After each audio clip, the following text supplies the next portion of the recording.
Good evening and welcome to episode 203 of the HHH Racing Podcast. I am your proud host, Howard Kravitz.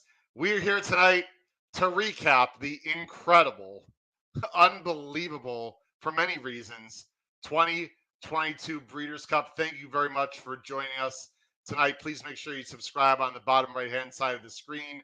Hit that notification bell and also smash that like button. We've had an incredible amount of people that have newly joined the podcast just in the last week or two because of the Breeders' Cup and many other reasons. We cannot thank all of you enough for your tremendous support of this show. So please make sure you spread the word around because horse racing is not done for the year.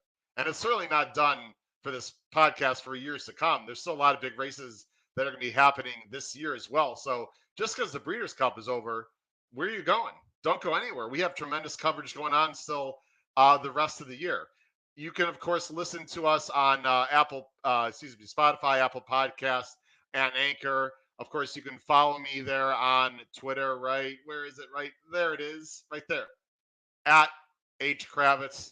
A lot of people have been following us and myself in the show. We greatly appreciate it. And then on the scroll at the bottom of the screen, of course, email me with any questions, comments, concerns coming up right there. hkravitzhorse@gmail.com. Our next show, you also see on the scroll, will be Thursday. There's some great stake races at Woodbine coming up this Saturday. Also, we will have Jim Miller from Hawthorne to talk about two very exciting promotions. One starting for the first time this Friday with their pick four. So we'll be talking about the pick four. It says pick five. It's actually going to be a pick four. Recent breaking news with Jim Miller this Thursday night, 8 p.m. Eastern, our regular time. Also, the power picks. Just look at the comments. I mean, Matt Miller already has commented in. We have a lot of people watching already. Matt Miller, really appreciate it. Of course, BCBC champion from, now I got to say, last year, friend of the show. For those of you listening, I'll read it. It says, Matt says in his comment, for all of you that are watching, listening, who don't subscribe to the blog or the power picks, I don't think you understand that you are passing up on what some of us have been using as a treasure map. ROI is top notch. It's over $2.50. So, Matt, thank you very much. Just one more quote. He wanted to thank everyone, Howard, myself, Pete, Paul, Kyle, for all the BC coverage. I know for a fact that Matt Miller listened to all of our preview shows and definitely not only enjoyed them, but got some of his picks, which worked out well in general for the weekend from our power picks and from our shows. So, Matt Miller, thank you very much. We got a great website, hhhracingpodcast.com. All right, there's a few things I want to say, but I definitely need to bring in all of my fantastic co-hosts on the show and contributors as well. So without further ado, let me bring them on. First, from the Saratoga Special, Mr. Paul Halloran. From Maryland, Pete Visco. And my fellow BCBC traveler, Mr. Kyle Roscoe. Guys, have we recovered from the weekend at all? I can personally say no. I still can't believe, and we'll talk about it, everything. But I can see the man himself is in the chat right now. So there it is. How's that? Oh my goodness, Drew! If you're at home, where's my drink? I only got water, but man, leave that up a second, Pete. If you could leave the comment up there, Pete, if you could. Drew Coatney, man, thank you. Everyone applaud at home for Drew Coatney. He's listening right now. Congrats, Drew. Really appreciate the shout out there. The 2022. I'm just have water. I don't have any champagne, Drew. Sorry with me. I think we ran out of that at Tony's. Yes, we did. Drew and Kyle know what we're talking about. Drew, thanks for joining. We are going to get Drew on. For all of you, we have a lot of comments. We got to show some comments, but we are going to get Drew Coatney on the show. Absolutely. He's been incredibly busy, guys. I didn't even ask him to join us tonight because I know he did a long show. By the way, if you want to hear details, I don't mean to steal Drew's thunder. Pete Formental and IntheMoneyMedia had a fantastic hour show with Drew, and obviously they should be on first, get first rights, guys, since Drew works for IntheMoneyMedia. So, but we're going to have Drew on. We are going to have Drew on. Let's see. Matt did not win DJ _. It was Drew Coatney, the gentleman that was just on there. But anyway, Drew, appreciate it. Thanks for the shout out. We're gonna get Drew on the show, guys. Yeah, no, absolutely, it's unbelievable. We're gonna get Drew on the show. Guys, I got a list of shows that we're gonna have as evergreen content. But just real quick, move around. Kyle, I'm gonna have you go last for some obvious reasons. Paul, your just overall quick 1 minute impressions of the entire weekend. Not surprised at the turf races. Just start by eliminating the U.S. horses, and it'll take you handicapping, take you a lot less time. I mean, Walleye Goddess figured to hit the board and did. Caravel was the only exception who was 40-1. And other than that, it was, but you still then have to get the right euro, right? And I was in the unfortunate situation, a few of them, of having the wrong euro. But hats off to Appleby and O'Brien and Ryan Moore and William Buick. As far as the dirt races, as expected with Flightline, obviously. Jackie's Warrior, big disappointment. Echo Zulu, I was all in on, ran second. Cyberknife, I was all in on, ran second. So apparently I should have been playing place. But, great weekend all in all. Our group did okay. We kind of stumbled into a high five in the turf race. Our little mini cartel at beautiful Aqueduct Racetrack where I watched the 2 days. So, hey, it's the best 2 days of racing of the year. You can't complain whether you won, lost, or tied. Pete?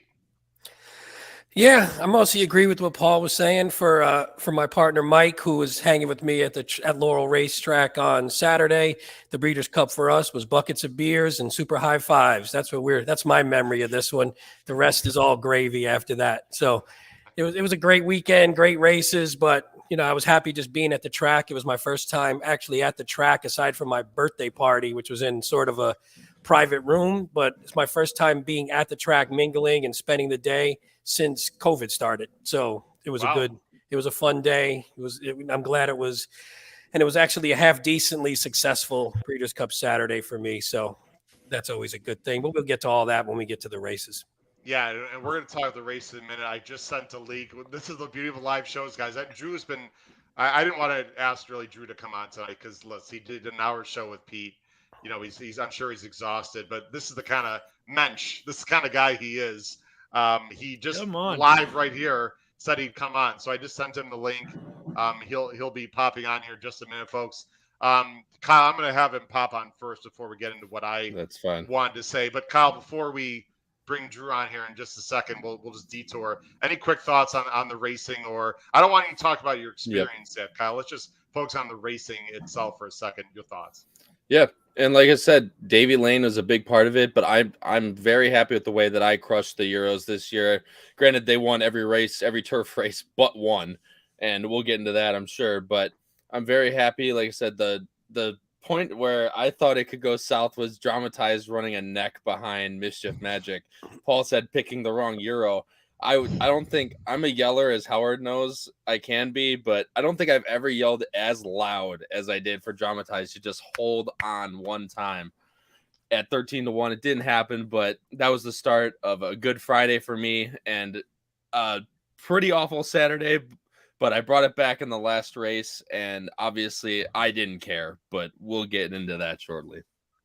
I will say one thing. Well, I'll talk in general, guys. I think the story, other than the obvious flight line, which we'll get to, is just how many big favorites lost. I mean, Baffert had a horrible weekend, by the way. He lost some undercard. He lost an undercard race at like 2-5 that I personally needed in a pick 5.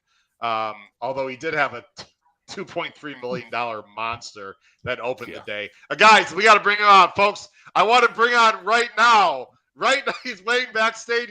Give me a thumbs up, Drew. Make sure you can hear me there. All right, let's bring on live the 2022 BCBC champions, the HHH Racing Podcast, Drew Coatney. Wow, give him a hand, everyone. There we go. Hand up. Drew, how you doing, Thank buddy? you. I'm good. I'm actually in a car right now, finishing the last leg of the journey back home. So, the last leg of the victory lap. You could have said stretch limo, Drew. It's okay. We know you can afford it now. Yeah. Yeah, I don't think the private jet is in play yet either, but Yeah. we'll get there back to back. I gave Matt Miller a bit of a hard time, Drew, last year. I'm like, where are the flashing lights? Where's the fire truck? Where's the, when like someone comes into the airport and it's like a president, they have like that water cannon like over the plane. Where is all that stuff for you? What's going on? I got my own personal water truck, and that was Chad Brown leaning into me and asking, "Hey, can I have a loan?" And that trophy's really cool that you have there. I would carry that around too. So that trophy didn't leave our side all night for this table. So yeah, I'm happy, Howard, to stay on production meeting in the middle of the show. Happy to stay on as long as you guys want. I've probably got a half hour, 45 minutes. You don't have to talk to. So I'm happy just to riff on the whole day. Not for me. We can do a specific thing for me, but Howard, whatever you guys want to do, let's do it. Wow. Well, let me just rip up I got my plan right here. Yeah. Roll through it. We'll do it wasn't that good anyway, Drew. Trust us. No. Howard, you see the crap? Do you see the crap I got to deal with, Drew, on a nightly basis here? You'll get me twice this week, so let's just have some fun. Yeah, I'll tell you what, Drew. We appreciate you coming on, and I'm so happy. Let's do this. Actually, this will lead me into my plan for everyone here on the show. And Drew, as someone who's very involved with podcasts, you can tell me if these are good or bad ideas. Guys, I have some evergreen content that I'd like to bring on the next, I'd say, 2 weeks. One is a specific show with Drew Coatney, and I'd love to get Matt Miller, Drew. I think it'd be awesome if the three of us chop it up about the BCBC in general. We can go through your strategy. We don't need to do that tonight. I already promoted, by the way, the great show you did with PTF this morning, and it's now on In the Money. Highly recommend people take. So let's do it. Let's keep your specific bets out of it for tonight, if that's okay. Perfect. Guys, I also want to do a special show in the next 2 weeks on Flightline and where he fits in the pantheon. How's that, Paul? Good word. Paul's our words with the pantheon of horse racing greatness. I know, and Drew, I'll let you comment real quick. Drew, I'll let you comment real quick. Very strong opinions one way or another on where Flightline fits in the greatness of horse racing, correct? Yeah. I think the sale today had about all that needs to be said with that. Yeah. We can talk about that a little bit. And also, guys, I want to get Jay Privman on that. I'm just calling Jay Privman. I'm going to reach out to Jay Privman, who is a recently retired, unbelievable horse racing journalist. I think Paul's like literally an inch below that, if that's even humanly possible. But we're hoping to get Jay Privman on. I think that'd be a good show. So those are some thoughts that I have right now, guys, in terms of some evergreen content. Very quickly, my thoughts again, just to finish my thoughts. Big upsets. We talked about this, guys, before, obviously last week. The chances of Cave Rock, Jackie's Warrior, and Golden Pal all going down, very slim. And coincidentally, and Drew can talk about this later when he's on his own show with us, the fact that Golden Pal lost actually indirectly worked very well into his championship. Paul, credit to you. You were against Golden Pal, although he never really broke, so it's hard to say, how good he would have been. But the fact of the matter is he finished, 6th or 7th? It was just bad, Paul. Yeah, it was over. It really was over at the start. I know Kurt was obligated to call him a few times during the race, but the way that he runs, that race was over 5 jumps. He was not winning that race 5 jumps out of the thing. Now, all you got to do is come up with the Pennsylvania bred Caravel at 43 to 1. And, you're good. Again, it's a matter. These races are so tough because we're all inclined to try to beat the favorite if we can. But now there's still, probably 8 other viable alternatives. You're going to have 3 or 4 that can't win, like the, Tyler's Tribes of the world. Right. God help him. I'm glad he wasn't hurt badly. But, you're going to have some horses who just can't win.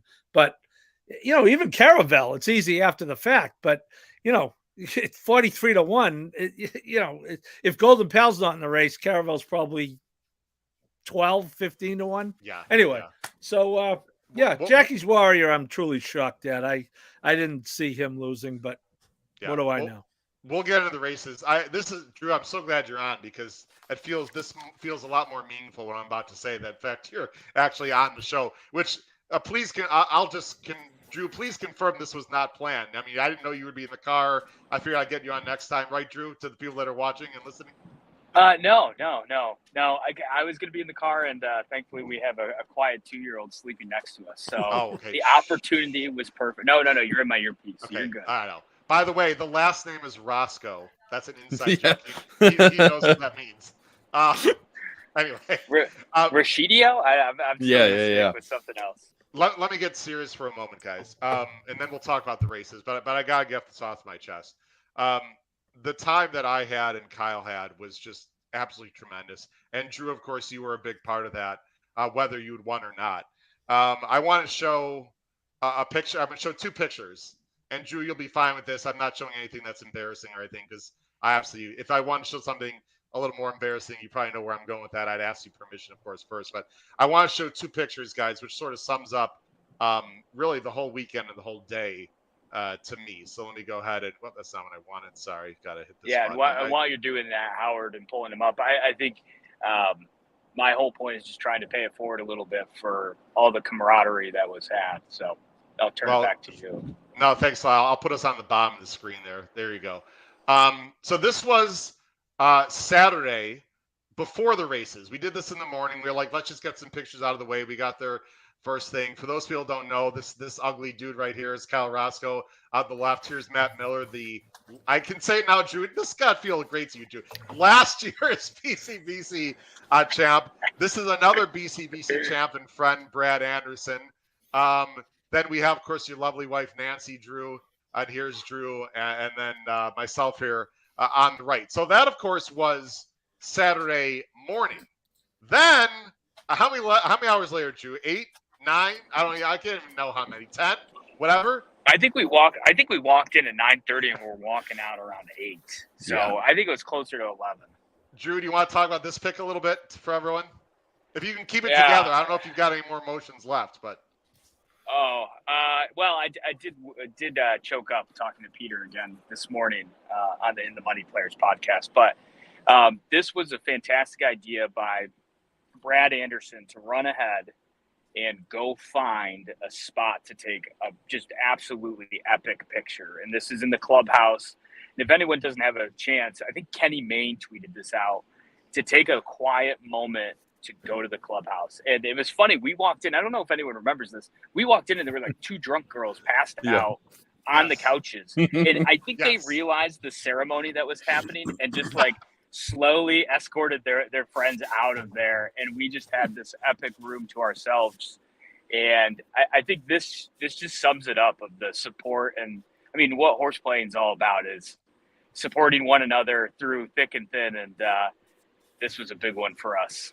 So I appreciate the team's work, and it kind of one of those, it took a village, and I made some smart decisions that put myself in position, and the tables help. And I can't advocate for this enough. And Jim Goodman and Tim Schramm doing such a great job being in that room and having you all as kind of the consultancy of, hey, I'm thinking about this, right? Yeah. Like, there's no question I'm doing this. Yeah. And there was about 2 or 3 of those that, right, everyone's like, yeah, this is the way to think of it. So having that sounding board, being live, and Keeneland as the event it is, I couldn't have gone any better. Well, and we'd be remiss not to mention there is someone someone that was with us for a lot of Saturday that was not either of those pictures, Nick Tamro, who I know you mentioned, Drew, on the show with In the Money, that was instrumental as well, more sort of confirming what you were going to do, Drew, and that's a great voice to get some feedback also. Yeah, absolutely. And we kind of had a rhythm. I would my wife and I, Nancy, was helping handle tickets, and her job was minimums and just making sure that the targets were getting hit. We'll talk about targets, Howard, in a later podcast. Yeah. But she was really helping us get everything done. So I would consult with her. We would then turn to Nick and say, Nick, what do you think? What's your idea in this race? Just to confirm, he had my picks grid already. He knew what I was going to do. And I forgot to tell you this, Howard. I don't know if you picked up on this. I didn't open or analyze a single PP that day. Yeah, all the handicapping work was done. Yeah. And I just couldn't, I like walked out of there saying, wait, I thought I was supposed to handicap, and the strategy played exactly to a T that we were looking to get. So, big thanks to Nancy for helping get everything straight in my head, and then the sounding board of the table that we had. Well, I just want to finish off and by the way, any comments for Drew Coatney? This is completely unexpected, so I'm really happy you're with us, Drew. We have a huge live audience right now, Drew. So any comments and questions for Drew, we'll get them in. But we do want to focus more on the races tonight. I just want to say how special it was, Drew, to spend. It's actually the first time I met you in person this weekend, even though you've been on our show a few times and etc. That was a pleasure. And just the whole group. What I really want to say, guys, is just to be around people of this caliber just made the whole weekend awesome. I told myself that no matter win or lose, and Pete and Paul, we've all been through this on certain horse racing trips or whatever. And Pete, I met cousin of yours, by the way. Cousin, right? Cousin? Cousin, yep. Cousin. Great guy. It's not, well, Drew will probably disagree with this, but it can't be about the winning and losing. I mean, I told myself as I got on the plane, on the way there, of course, I didn't get off the plane on the way home because the flight was canceled. That's a whole other story. No matter what happens at the windows, I was going to have an unbelievable weekend. And I did. And the horses didn't treat me great in a lot of ways with some pick sixes and certainly not the BCBC for me. We can talk about that at a later time. But the way we were treated, the people I was with, the people I met, real quick, had conversation with Chad Brown. And Paul, I was thinking about you, to be honest, when I was about to go up to Chad Brown, because Paul, and Drew, I don't know if you know, Paul's an excellent journalist for the Saratoga Special. He talks to, horsemen all the time. But guys like myself, I mean, we don't get that chance, especially if you live in Chicago. And as I'm walking up to Chad, I'm like, Paul gets to do this all the time at Saratoga. How crazy is that? Talk to jockeys and just walking by Mike Smith and Johnny V and have a real conversation with Chad Brown. And I also want to shout out to Nick Ilievsky from FanDuel. He was awesome. Nick, it was a pleasure to meet you. Other FanDuel personalities that I've already met and some I had not, like Mike Joyce. I had a great 15-minute conversation with Mike Joyce. And finally, and then I'll let you talk, Kyle, some great fans of the podcast. I met 10 or 12 fans. Some I had planned through DMs. I had a few people like Howard. And Drew, I'm still used to this. You're going to get used to this now, Drew. Like Howard. And I look around, and I don't know this person. I'm like, who is this guy? And I'm like, oh, they must watch the show. Drew, that's a little surreal, right? Did that happen to you this weekend already, or even today, maybe? I mean, people were handing us bottles of champagne at our table that we celebrated, and personalized notes saying thanks so much and congrats. So yeah, I mean, it's been surreal so far in the last 2 days. We have a message from Matt Miller. Paul, this is for you. It says, Paul, I'm warning you in advance that my game rolls a little deep these days. We're coming to Saratoga this summer, baby, and we're ready for the barbecue you offered. I'm guaranteeing a blast. Paul Howard, new official group in the BCBC posse. Paul, how do you feel about that? I was with my gang this weekend at beautiful Aqueduct, and the gang that I have the house with at Saratoga. Matt and I have already discussed this offline. I told him, you must come Whitney weekend, and on Whitney Eve, you will be at what has become our annual barbecue now, and you will be guaranteed to have a good time. So you guys are coming that weekend, whether you know it or not, Howard. Beautiful. Kyle, I know you can, for someone like you, and folks, we're getting to the races, guys. We got to reminisce just for a little bit here, though. We'll take 2 more minutes. We'll get into the races. Kyle, for someone like you, you're 23 years old, your first time at the BCBC. I know you expect to have a great time. You've got your buddy just to your left here on the screen who supported you physically, emotionally, and you just met him literally like 24 hours before, which is the crazy part of all of it. Can you describe at all, Kyle, the emotions of the weekend and the time you had within 1 minute? Is that even possible? Yeah. I mean, no, it's not, but we're going to try. I mean, I was getting emotional. I wasn't even part of it, man. Like, you're talking about camaraderie and all the talent at the table. How do you think I felt? A year ago today, I was sitting in my dorm room looking out the window at Waukesha, Wisconsin, betting the Breeders' Cup on my computer, betting $5 on a race. And next thing I know, me and Drew are walking down to the same exact spot, 7 races in a row, the exact same way. every single time. And I did not want to screw up anything that he had planned. Like, it's just literally one of the craziest and greatest experiences of my entire life, just being around the people that I met. And like I said, I met Drew less than 24 hours before what we did. And the fact that what I felt was a bond that formed just because we all just went to the same spot with all those people down there. And just some random, like the usher that Drew mentioned on the In the Money show, his name was Keith. Guys next to us, I don't even know their names, Drew. I don't know if you do or not. I don't even know their names. But no, I was superstitious. I never knew Yeah. their names, so I didn't want to know their names. Yeah, It became no, that. I was like, we're too far in deep to get on a name-to-name basis. Those guys, if you're listening, you were awesome. I'm sorry I didn't ask for your name. No, Kyle, just do anything. I don't. absolutely. If you get emotional, that's cool. We're all. I'm an emotional guy. Anything quick you want to say publicly to Drew, about the weekend? I mean, dude, I don't know what to say, man. Like, it was the coolest experience of my entire life. I don't know what to say. It was just the coolest thing to get down there with you, and through that entire through the entire experience, just you coming up to me and being like, "Yo, you ready, bro? Let's go." And I was like, "Let's fucking go, man." Sorry, I know, I swear, but let's go, boy. man. Wait, get the swear, Yeah, Paul. Get the swear jar. We got swear jar, swear jar. have a beverage. It's not 100%, but for me, it's close enough. There we go. But I was like, "Let's go, man. I'm so in it with you. Let's just do it." 100%, Matt. That's right. Yeah, it is. And there's the Yeah. drink, but Gotta have another one. it was just a cool experience. I could not thank you enough for everything you did. Yeah. Kyle, Absolutely. And the only ask is that you pay it forward, right? Like, you're going to be in my spot 10 years from now, and hopefully you do the same thing. And this is a whole other topic, but having a personality you like to watch races with, I don't know why, Kyle, we can go psychoanalyze that one later over beers, but just the vibe that you and I had at Brad Anderson, Yes. again, coming through with the documentation, took a photo of us, and I think someone's stitching them all together. So there's like the same spot, the same pose, the same side for me and Kyle for 7 races in a row. And let's just say my look was changing drastically as things progressed. Christine, I don't know what you're old. I don't know. I hope you're not referring to me. Definitely not Paul. I don't know who he's referring to. Thank you, Christine. Big fan of the show, Drew. Kyle, we feel your emotion, man. I'm almost like tearing up as you were. I almost had to take you or me off the screen there for a second. But thanks, Kyle. We appreciate it. All right, Pete, you've been very patiently. Paul and Pete, I know this is sort of spot on.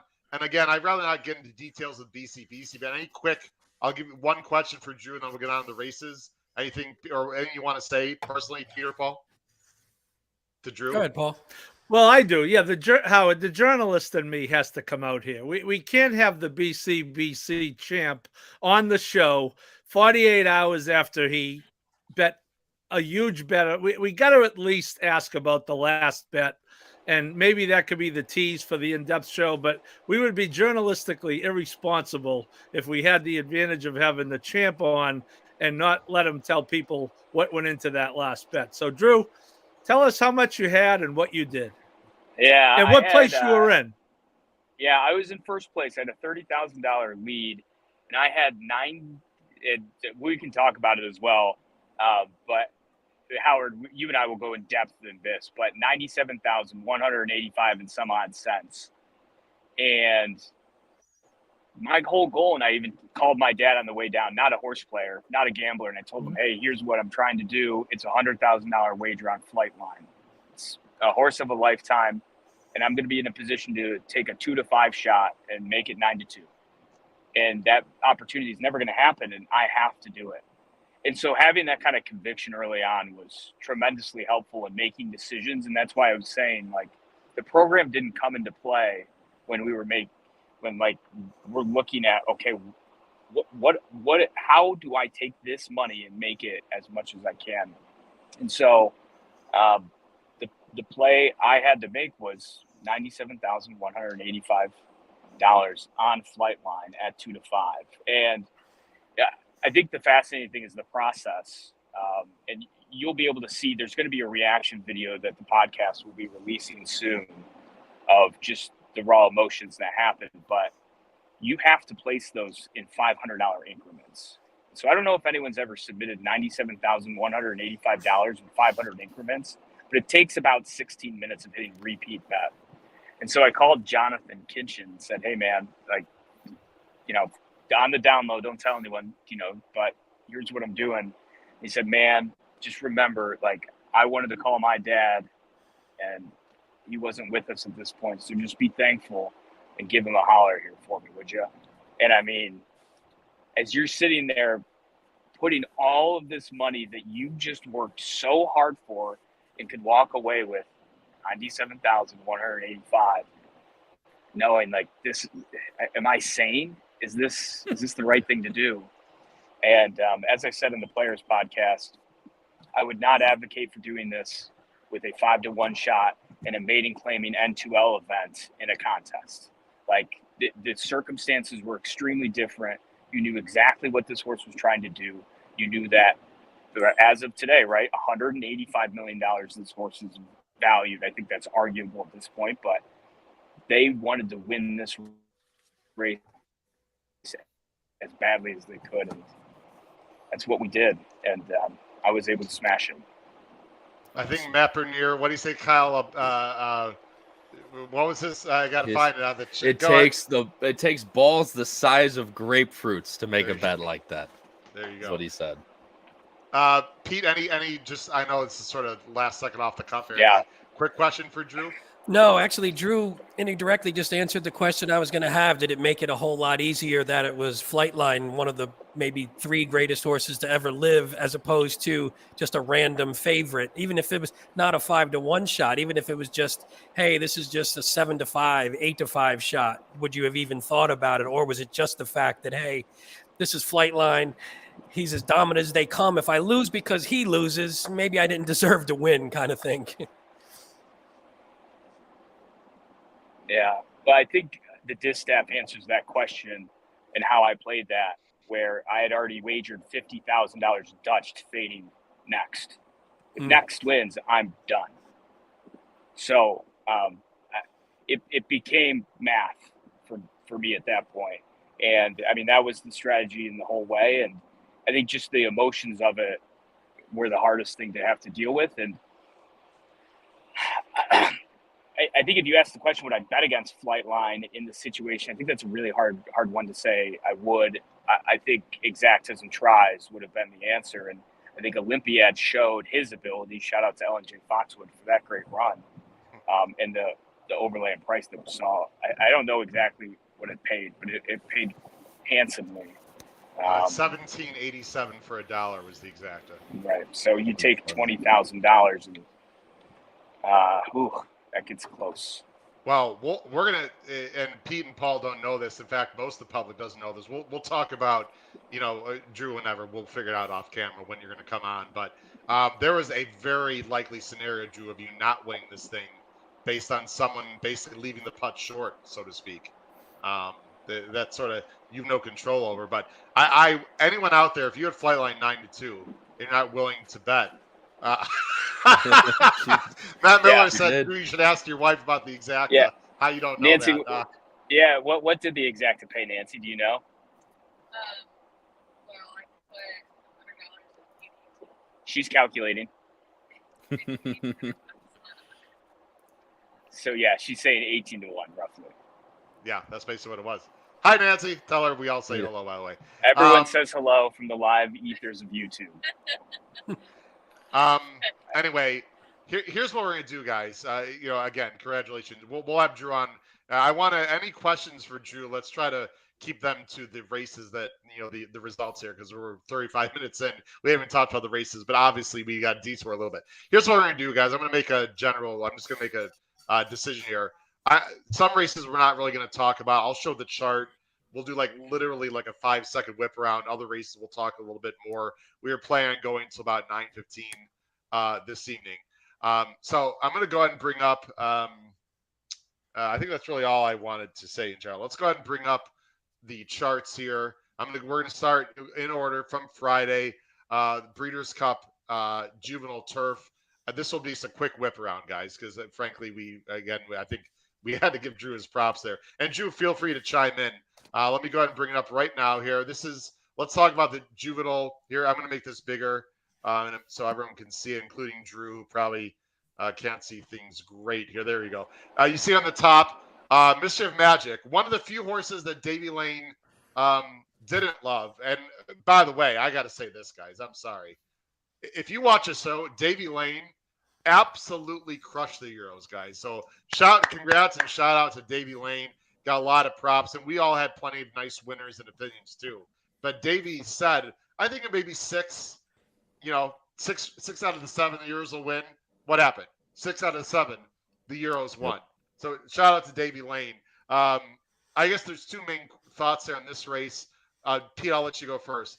Mischief Magic winning and just the complete pace collapse and the unfortunate bleeding issue from Tyler's Tribe. From what I understand, it's going to be okay. Yeah, I mean, this was one where I think we talked about how much pace there was. So it was predictable in a sense. It maybe wasn't as predictable for everyone who would benefit most from that. But as you could see, I mean, Mischief Magic came from off. Private Creed we talked about as maybe one of the better closers if the pace did heat up, and Dramatized the same, who just sort of runs that sort of relatively close up race. But I mean, you see a lot of the speed is all just hanging out on the bottom of that chart there. So I think we talked about it, right? It was just the point of whether you came up with the horse. I mean, as you see, the one thing I'll note, and this is going to carry through, is you see Buick and Moore on the top of that chart, and sort of Paul talked about it. The one takeaway I had for the 2 days was just that how much more aggressive they seem to be and how much they get their horses in more cases than not in the clear and give them run, as opposed to some of the softer jockeying that we see on a daily basis where they're not as aggressive. I just thought especially on the turf, obviously, because that was the only one those guys were in, but it was so apparent watching them, like, man, they're just so much more aggressive. They know where their horse needs to be, and they know how to get to the wire. And that was the most impressive thing to me. I will say, and Kyle, I think Kyle was with me. We had great, I'm going to keep this short because Kyle and I had great access to the paddock. We all did, Drew, everyone. I went down there. Dramatized, guys, was crazy in the paddock. Like, not like out of control, but like jumping around, like very anxious 2-year-old filly. They finally got her like calmed down. I turned to Kyle, like, I'm not sure this is good or not, because I didn't want her exhausting energy. Of course, this was my top pick in the race. I thought she ran huge. Paul, were you surprised it came Euro in this race? I think a lot of people probably were. Say that again, Howard. I'm sorry. Were Was you I surprised surprised that it came Euro 1-2 in this race? No, I was just on the wrong Okay. one. I played off Persian Force, the Tory's horse, who I thought was a winner coming home. To be honest with you, he was moved up to second. He had that same clear run and just didn't fire. But it kind of bothered me because I had both the 4 and 5 I had as solid Bs, and I thought that Speedboat Beach was one of the most ridiculous bets as far as taking money that I've ever seen. And the thought that horse one time on turf, just because he's a speed horse trained by Baffert, was going to take on those horses, I just thought that was silly. So, but I keyed the wrong horse, so it doesn't matter. Yeah. Drew, I punted on this race, Drew, in the BCBC. I don't like turf sprints in general, Drew. I certainly don't like 2-year-old turf sprints. Did you play this race, Drew? Yeah, BCBC. I played a little bit of Love Reigns into the next race. I can't remember, but Friday was a minimum day for me on both of for all of these. So Love Reigns into a couple others. Idea being, if I could get alive to 5 or 10,000, that just makes my day so much easier, and then I can start going in faster to leverage my bankroll. But nope, just Love Reigns, and didn't really work out. She didn't run. All right. By the way, people are just joining us, like, what's going on the bottom left side of the screen? That is your newly crowned 2022 BCBC champ, Drew Coatney, who's in the car. Drew, don't worry about the lighting, man. We can hear your voice. It's fine. Don't worry about the lighting. He's got a 2-year-old in the back that's trying to sleep too. So anyway, let's go on to the next race, guys. The next race was a race that I was actually a bit interested in, the BCBC. I played a minimum here. It was the juvenile. It was the juvenile fillies dirt race. Wonder Wheel wins. Not really a horse we loved in general. I think that's fair to say, guys, on this podcast. We thought that, she won last time, but we weren't really sure how she'd do.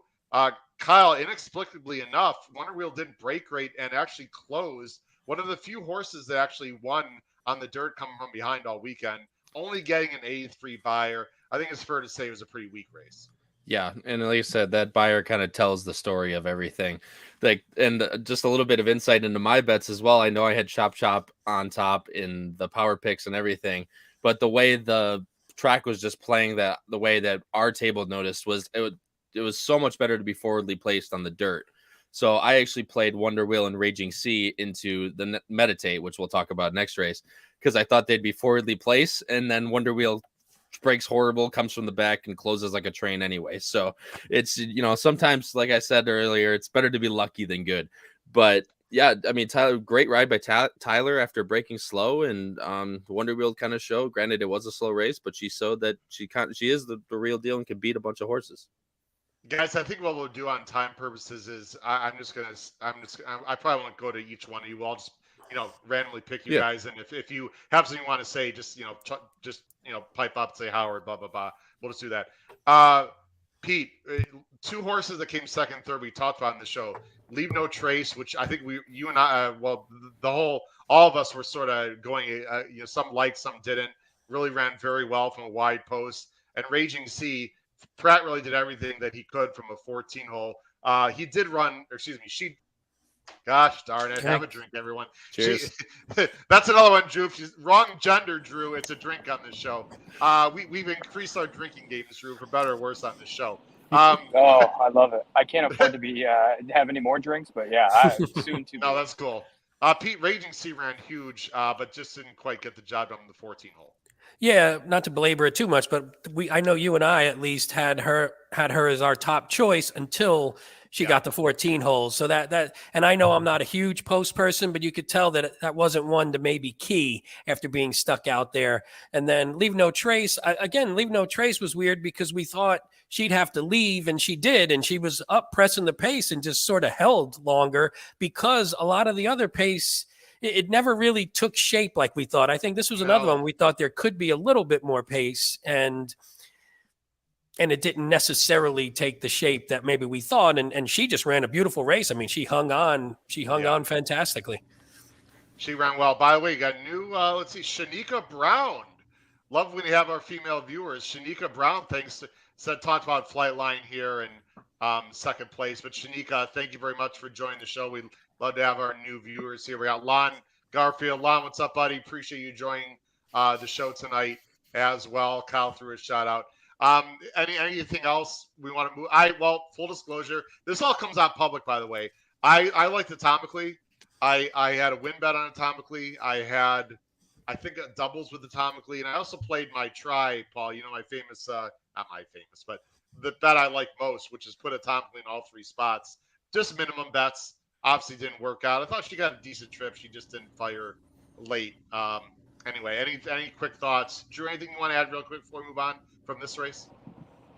No, it was a tough one. Leave No Trace did like in the picks grid. I don't think I played in the contest because it was one of those, a bridge too far. So I can't remember. We'll have to go back and look at the picks. But that was the only thing I was somewhat right about Leave No Trace in the underneath because of that sloppy track that Wonder Wheel and Leave No Trace came from. And guys, I was also thinking about showing some replays. We know time. People can watch the replays. We don't need to show the video. I think that last race on Saturday we might show a video and we might have to show the distaff. If Drew, whether Drew's on or not, we'll have to show the distaff. Drew knows why. And it was the best race of the weekend probably in terms of the finish. Meditate. Paul, Meditate was Davey Lane's top choice of the entire weekend. She was absolutely awesome. And if you thought she was going to win, what's wrong with getting, $6.08 if you thought she laid over the field here? Yeah, I'm a little mad at myself here because I needed to adjust. I had the 4 and 5 as A's all week, and I did primarily what Drew described. I did have my PPs out on Saturday, but I try not to change too much going into these days because you put so much damn work into it. Now all of a sudden you're going to become smart in the last 8 hours. Right. And Wonder Wheel's an example. Everyone was down on Wonder Wheel. My 2 A's in that race were the 5 and 7 from the outset, and I stuck with that. So I did have her as an A. I ultimately didn't hit the sequence, but I kind of keyed off the 4 and 5. And after, even at that point, it should have been obvious. Turf race, Euro on top. Yeah, and like was it Pete? You mentioned that Moore kept this horse in the 2 or 3 path the whole way. He didn't try to get cute and mess around and save ground. I think Moore just knew that he had that he was on the best filly in this race. Yeah, they know when they're on the best one, and they don't screw around and let it get let it get stuck somewhere when it's not supposed to. And they know if you have the best and you kick it into gear and you just give it a straight shot in the lane, that they're going to get there. And that's exactly what happened here. I'll say on the show, one of my best bets was Kajira, who that wasn't even just a bad race. That was watching her. She looked like, I don't even know. I thought she might've got hurt too as well, but I didn't see anything come out because she just ran in the back and then just sort of went backwards, and it's almost like she was pulled up a little bit. So that was disappointing, but I actually had Meditate, but I was dead in the pick 5 and wasn't even betting. It was a bloodbath on Friday for the most part for me. So, but I like what Paul said though, real quick. I like what Paul said was and Drew touched on it. So Saturday, I didn't really handicap Saturday. I felt really confident in my pick Saturday, and I knew Friday I was so spread in all the races that I didn't have any confidence, and it showed even that day. So maybe that's just a lesson for myself, is to say, look, if you don't have the confidence, you don't have to force bets just because they're there. You can do stuff, but still find a way to maybe narrow. Because I was so spread on Friday, but Saturday I sort of was locked in and maybe didn't make the best bets every time, but I was confident in the horses that I handicapped. So it might be a lesson for everybody. Hey, Drew, I got a bit of off-the-cuff question from Jeff Amster. He said, are you a World War II history buff since you cited Operation Market Garden and the famous bridge at Arnhem? I have no idea what that is, but okay. I hope. I was like, I don't know where that came from, but maybe I missed something. I don't know. All right. Sorry, Drew. we need to know the answer here. So hopefully it's not. Hopefully it's politically correct and we can share it, because I'm very fascinated with it. Okay. I don't. I played Sorry, go ahead, Drew. I was just going to add one thing to the point of confidence. I shifted the confidence on the turf just for that reason. When you look and say, where can I get my money in? And we can talk about that later, but it saved me a tournament. I went from wagering 50,000 to 600 in between 2 races. So that's one thing I get to walk away with, is knowing I navigated a minefield. So sorry, but back to you. I had 2 entries in this tournament, and this particular part of the day really hurt me. I really liked Pleasant Passage, who I thought ran very big, by the way. Ran second. I should have played the exacta. Of course, I didn't. I'm not really a vertical player usually. I thought Pleasant Passage ran huge. Didn't break great. Meditate sort of came over the top, got the jump on Pleasant Passage, and then she had to try to follow. And at that point, there's no way that Pleasant Passage was beating. But I had a pretty big double. Not all in anything crazy, but more than the minimum double. Pleasant Passage to Cave Rock, which of course at the time I thought was a good decision. Obviously, neither one worked out. Anyway, I think we can go on to the next race. Meditate was absolutely awesome, guys. Let's go to the next race. In this race, I hate to even mention, because this one really hurt, and it hurt. We can talk about this more when we have our sort of BCBC exclusive show. It didn't hurt Drew Coatney, because he just did 3 minimums on Saturday. So good on him. I know it hurt a lot of people, unfortunately, at our table, and I'll just mention very quickly what happened. Here's the Breeders' Cup Juvenile, one of a few big. Let's see. Oh, okay. There's the answer. I don't know if you can see it on the screen, Drew. You would just mention something was a bridge too far, so maybe that phrase is why he thought you were. Thanks about that. Cave Rock was just not very good. Not good enough. I wouldn't say that he was bad. I guess I just gave him a little too short shrift. Forte won. Congratulations to Forte, who, Kyle, I got to put us on screen. Kyle and I can confirm this horse maybe looked the best of any horse all weekend in the paddock. I mean, and Paul, this is something that I've got to learn more, because, again, I'm not a horse whisperer. I don't get to go to a lot of races in person, especially now with Arlington closing. We still have the wonderful Hawthorne, who's a great sponsor, and I plan on going there more. But frankly, that's something I got to work on, is sort of horse behavior and flesh in the paddock. Forte, Paul, was like prancing calmly, ears pricked, neck bowed. Kyle, Forte looked unbelievable in the paddock, correct? Yeah, I mean, we were standing next to each other. He walks, Cave Rock walks past, Forte walks past. We look at each other and we go, that horse looks 10 times better than Cave Rock does.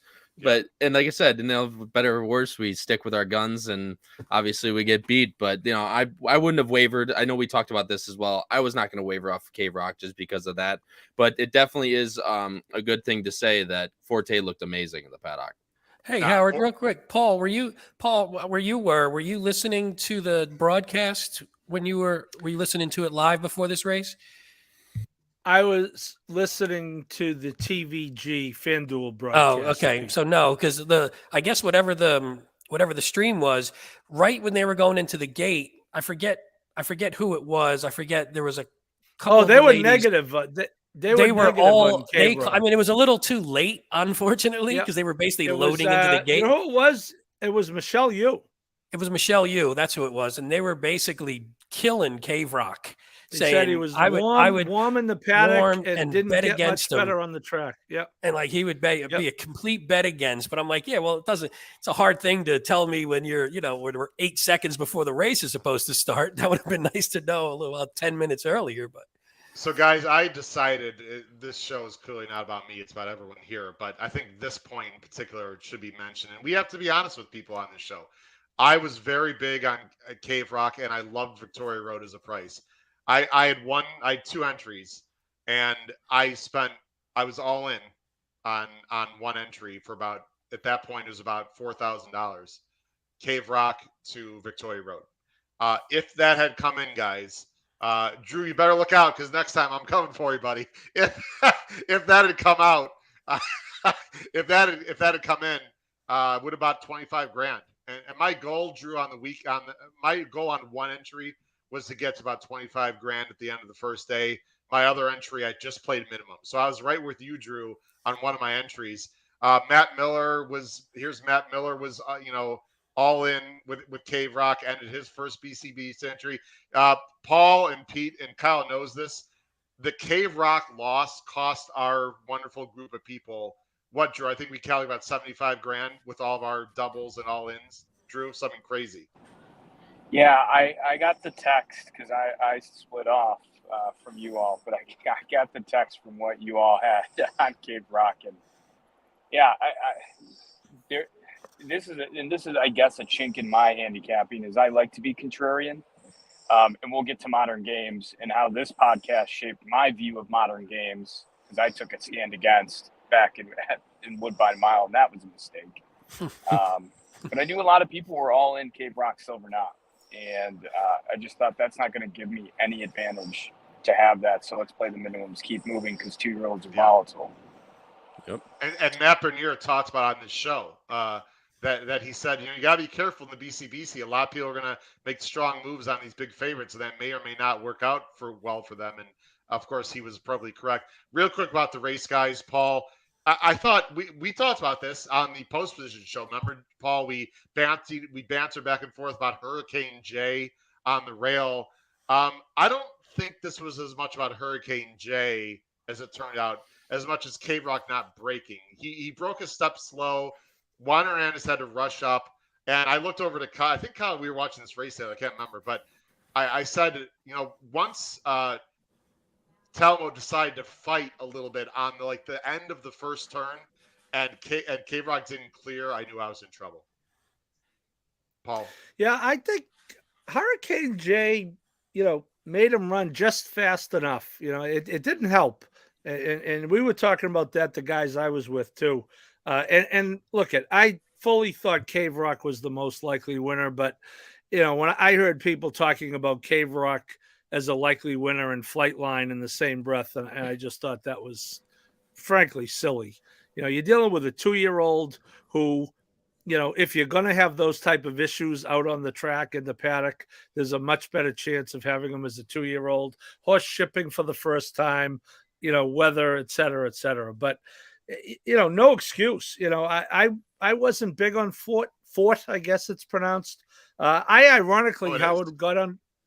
Okay. It is Fort, apparently. Oh. I got in on Baffert's other horse, National Treasure, who I was a little wary of the post on, but actually ran pretty well. And turns out the wide post was his undoing. But, certainly you can't fault anyone who was on Cave Rock like that. I just think that, it's a little bit of a different animal with a 2-year-old. I can confirm for everyone. I saw all these stuff on Twitter, and Cave Rock looked fine in the paddock.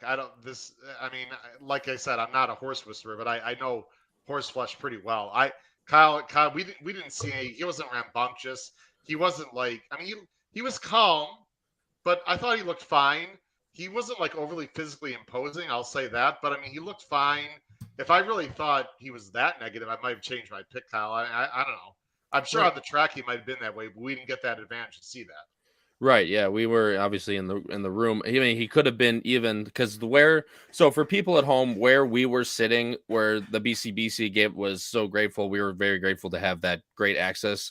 We were at the very last part of the paddock before they went out to the track. So we were far away from the saddling paddock. The walk around, we were very far away from it. After they called riders up and they walked past the sycamore and they come around, that's where we were. So if he was acting up all the way down there, we weren't able to see it. So but walking past us, I completely agree, Howard. He didn't really look, like I said, he didn't look like Forte, but he didn't look bad at all, at least in my opinion.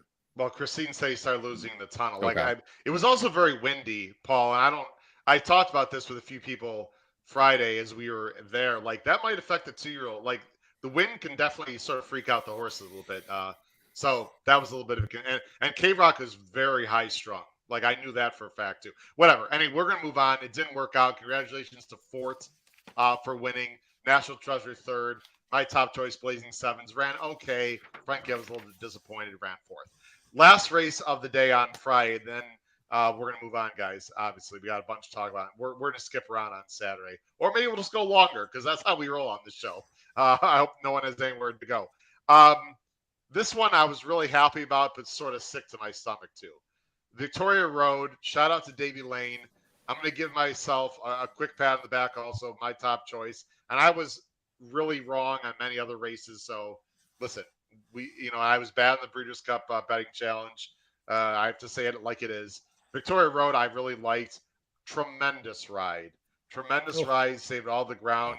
He was bet down, by the way, to 5.57 to 1. Let's see. Pete, we'll go with you here first. Davy Lane, by the way, got this horse, I believe, at 14 to 1, Pete, overseas before the races. That's I nice. think on Saturday, which is crazy. Your thoughts in this race? Silver Knot also ran huge. Actually got the lead, Pete, at the top of the mid stretch, and just couldn't sustain the vicious heart that Victoria Road had. And we showed some replays, remember, on the show where Victoria Road just loves to see another horse and just really game. Well, it's funny. So actually, though, if you show the standard chart view, you could see who those top two jockeys were. Again, they look sort of familiar, Moore and Buick. I don't know where we've seen them before, but it's funny when I did the write-up for our power picks for this race, and I got cute and went with some long shots who I probably should have noted more as long shots, but I was sort of spready here. But then when I read my comments on the 6 horses I talked about, I was like, if you read these comments, you bet Victoria Road over Silver Knot 100 times. And the biggest note I had on Victoria Road, and you just mentioned it, was like, this horse fights. This horse can be tactical. This horse has a great kick, but also when it gets into a tight fight, it wins. And it actually had some of the losses were, they were relatively explainable, I think, or just some of the races were a little bit explainable.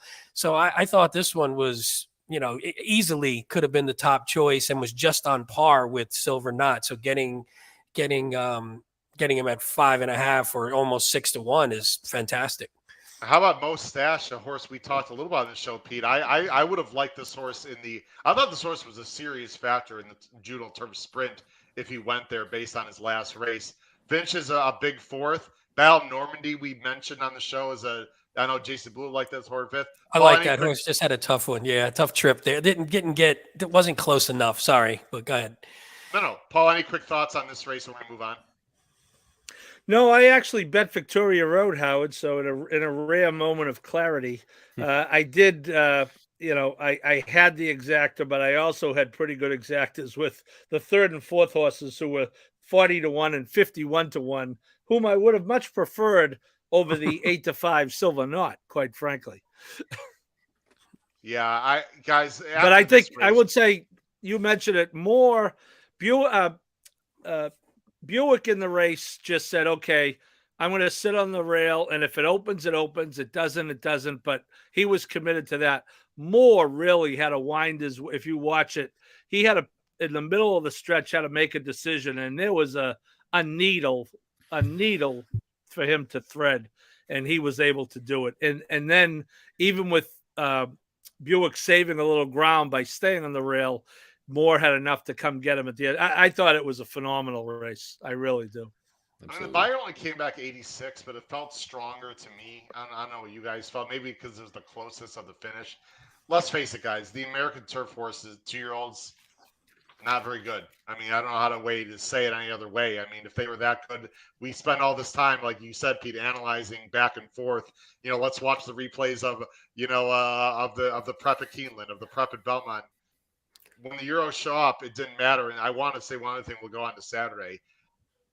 Peter Thomas Florenthal and myself and a guy named Chad Brown, the three of us were talking, which sounds crazy to even say, but the three of us were talking on Saturday towards the end of the races. And I thought PTF made an astute comment to Chad Brown, which is Aiden O'Brien came in earlier this year than he normally did. He came in 4 days before. They were on the grounds, I think, Monday, and on the track on Wednesday, a good 72, to 96 hours before actually the race.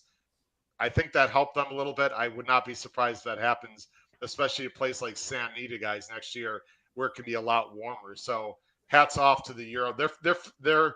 I wouldn't. It's not fair to say they figured it out, but boy, they were absolutely fantastic.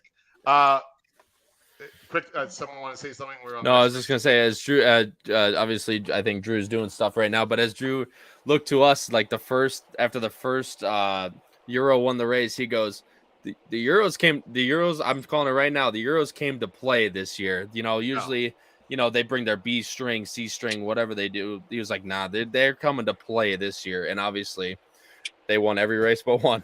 So they were serious, and they were beautiful in the paddock and just so well prepared. Guys, let's go on to Saturday again. We're going to go obviously beyond the 7. If Peter, Paul, or anyone, all people here on the show have to check out, we'll try to end in half an hour. We'll rock and roll through it. Let's go to Saturday, guys. First race on Saturday. This was a big play for me. I liked Obligatory quite a bit. I talked about her a lot. There's two things I didn't know. Let me just go back real quick. Two things I didn't know was going to happen as we were going through our podcast. One, I didn't know the track would be somewhat speed favor. At least I felt that way. And number two, I think the scratch of Hot Peppers might have hurt Obligatory more than I had thought. Paul, I sort of feel the same way you did. You spend all this time handicapping. You do have to zig and zag, but I just still felt like there was enough speed in the race. Obligatory was okay. Overall, she was disappointing. Goodnight Olive was fantastic. The only winner for Chad Brown of the weekend. Kyle, quick thoughts on Goodnight Olive. And then Echo Zulu also, you can comment, Kyle. A horse that I know Paul was very high on. I was a bit against. I think Pete was sort of indifferent. Pete, if I'm wrong, I apologize. But she ran well to finish second. Yeah, I think she ran really big, especially from a 13 post out there. I mean, granted, 7 furlongs being a pretty far way to run on, to the first turn, obviously. But as I said earlier, as noted when we were sitting there Friday, I mean, with Obligatory, I picked her on top as well, just too far back for the way the track was playing all weekend.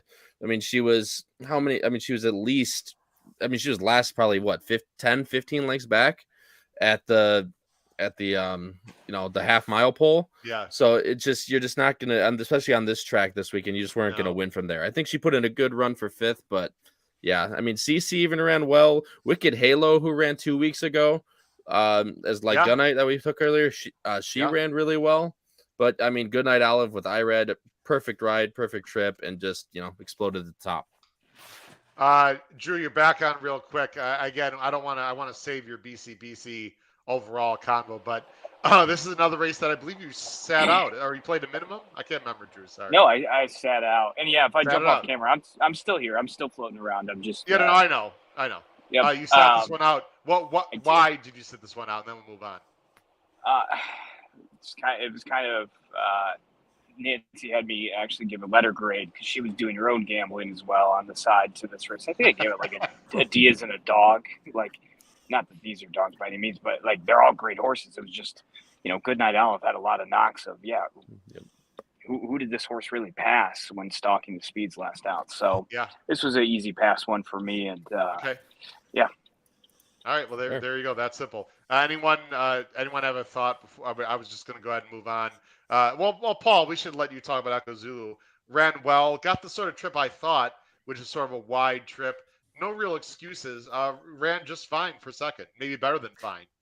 Yeah, she ran well, second best. I didn't think she was going to be 7-2. I was a little, I was thinking more of the 5 to 6 to 1. But I stuck with the plan. I bet her flat, and I had seen Goodnight Olive run, and she did look to be in form, but there was the question of who she beat. But in fairness, Howard, if you look at it after the fact, and I thought before the fact, the horses Obligatory was running by in those other races, none of them.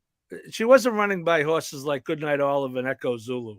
And I hear what you say about the track profile, but I just thought she was really going to be, she would have really needed the race to fall apart. In fairness, I thought there was a chance it could, but it just didn't materialize. And Chad's horse was just too good.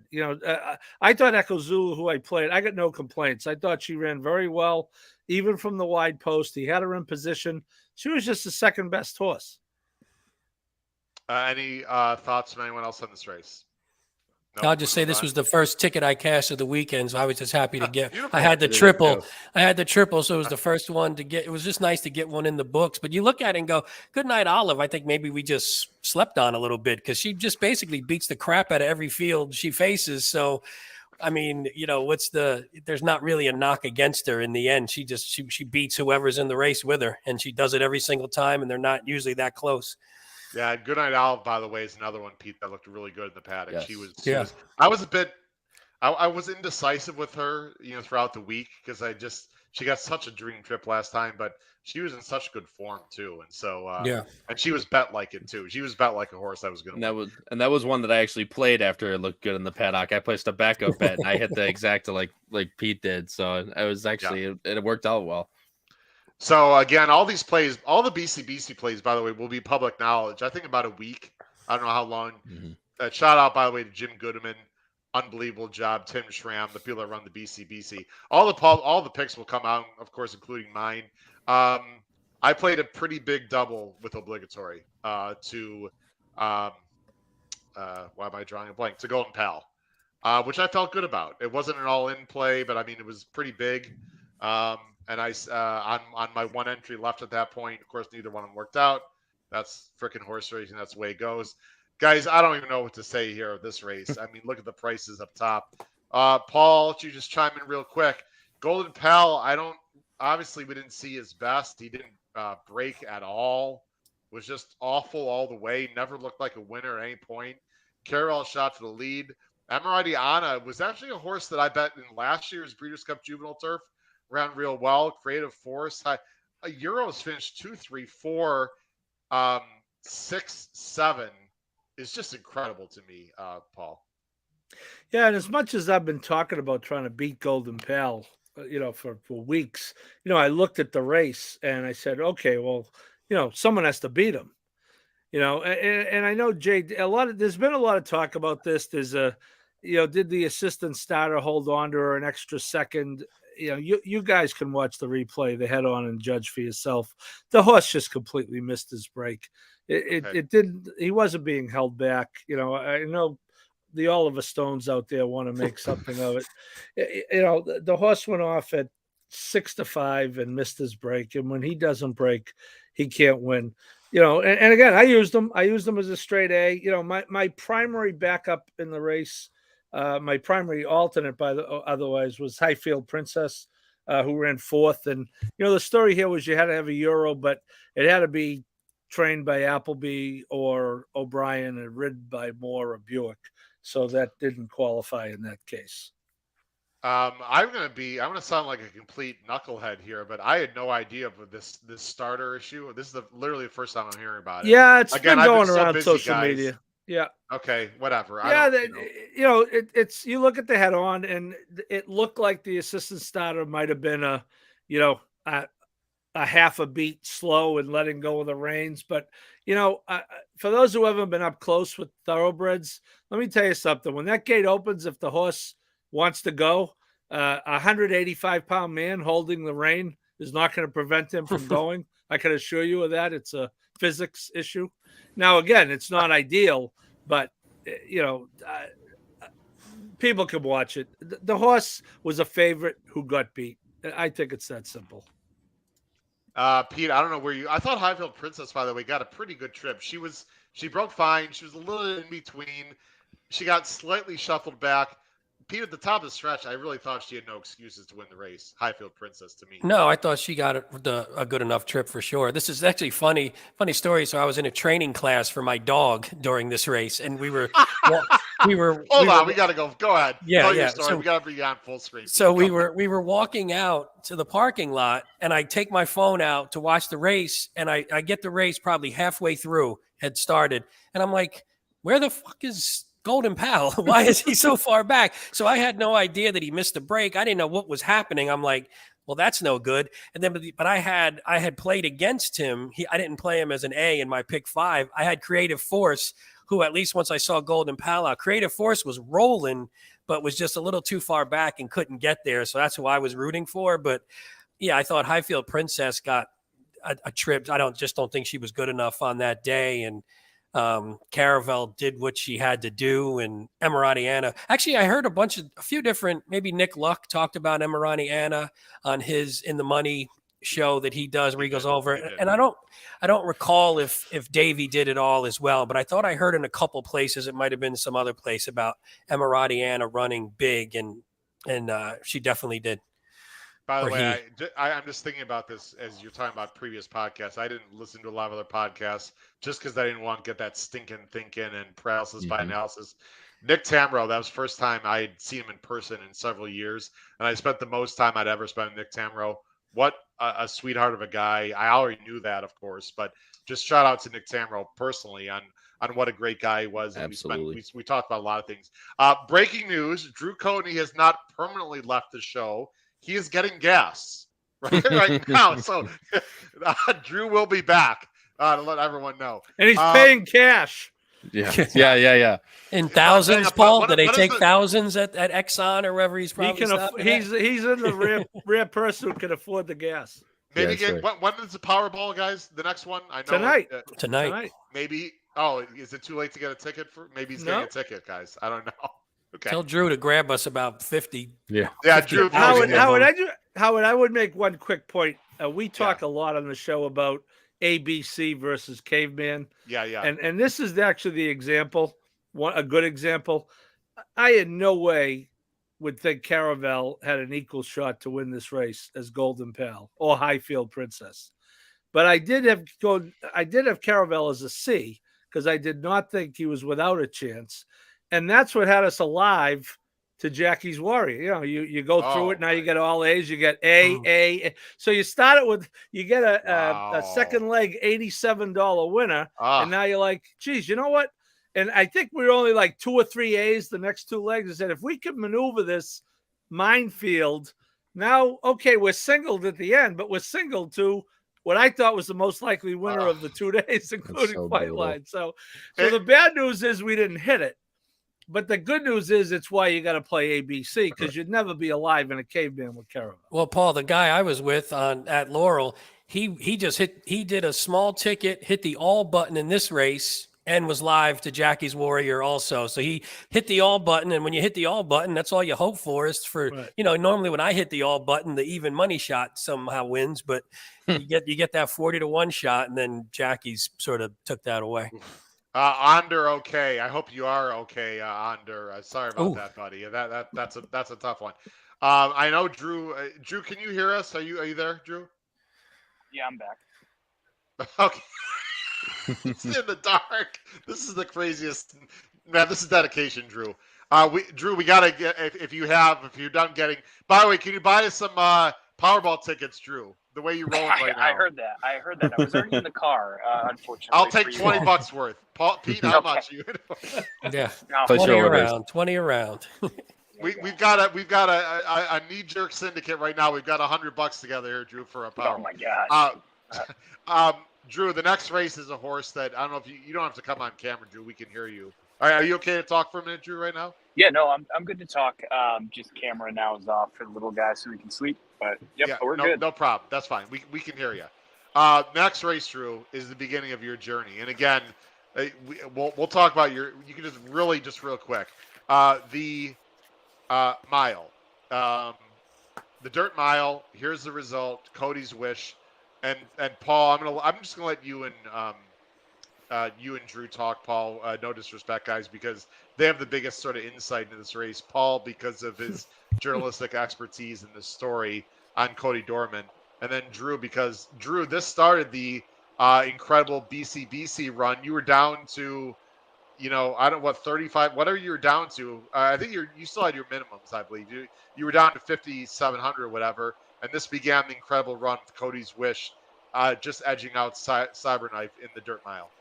Yeah, no, and actually, I'd lost 2,500 on Highfield Princess. I love right. Highfield Princess. I thought these Euros came here to show up, like Kyle said, and it gave me all the more confidence. And I actually wrote in our In the Money Plus subscription service how much I disliked Golden Pal. So I did take a shot here and was left with the total well below the 5,700. And I took a minimum with Cody's Wish, and I think there were two $250 doubles Cody's Wish into Tuesday and in Italian, and then a $50 simplification into those two as well. And from there on, after that race, I was all in every race after that.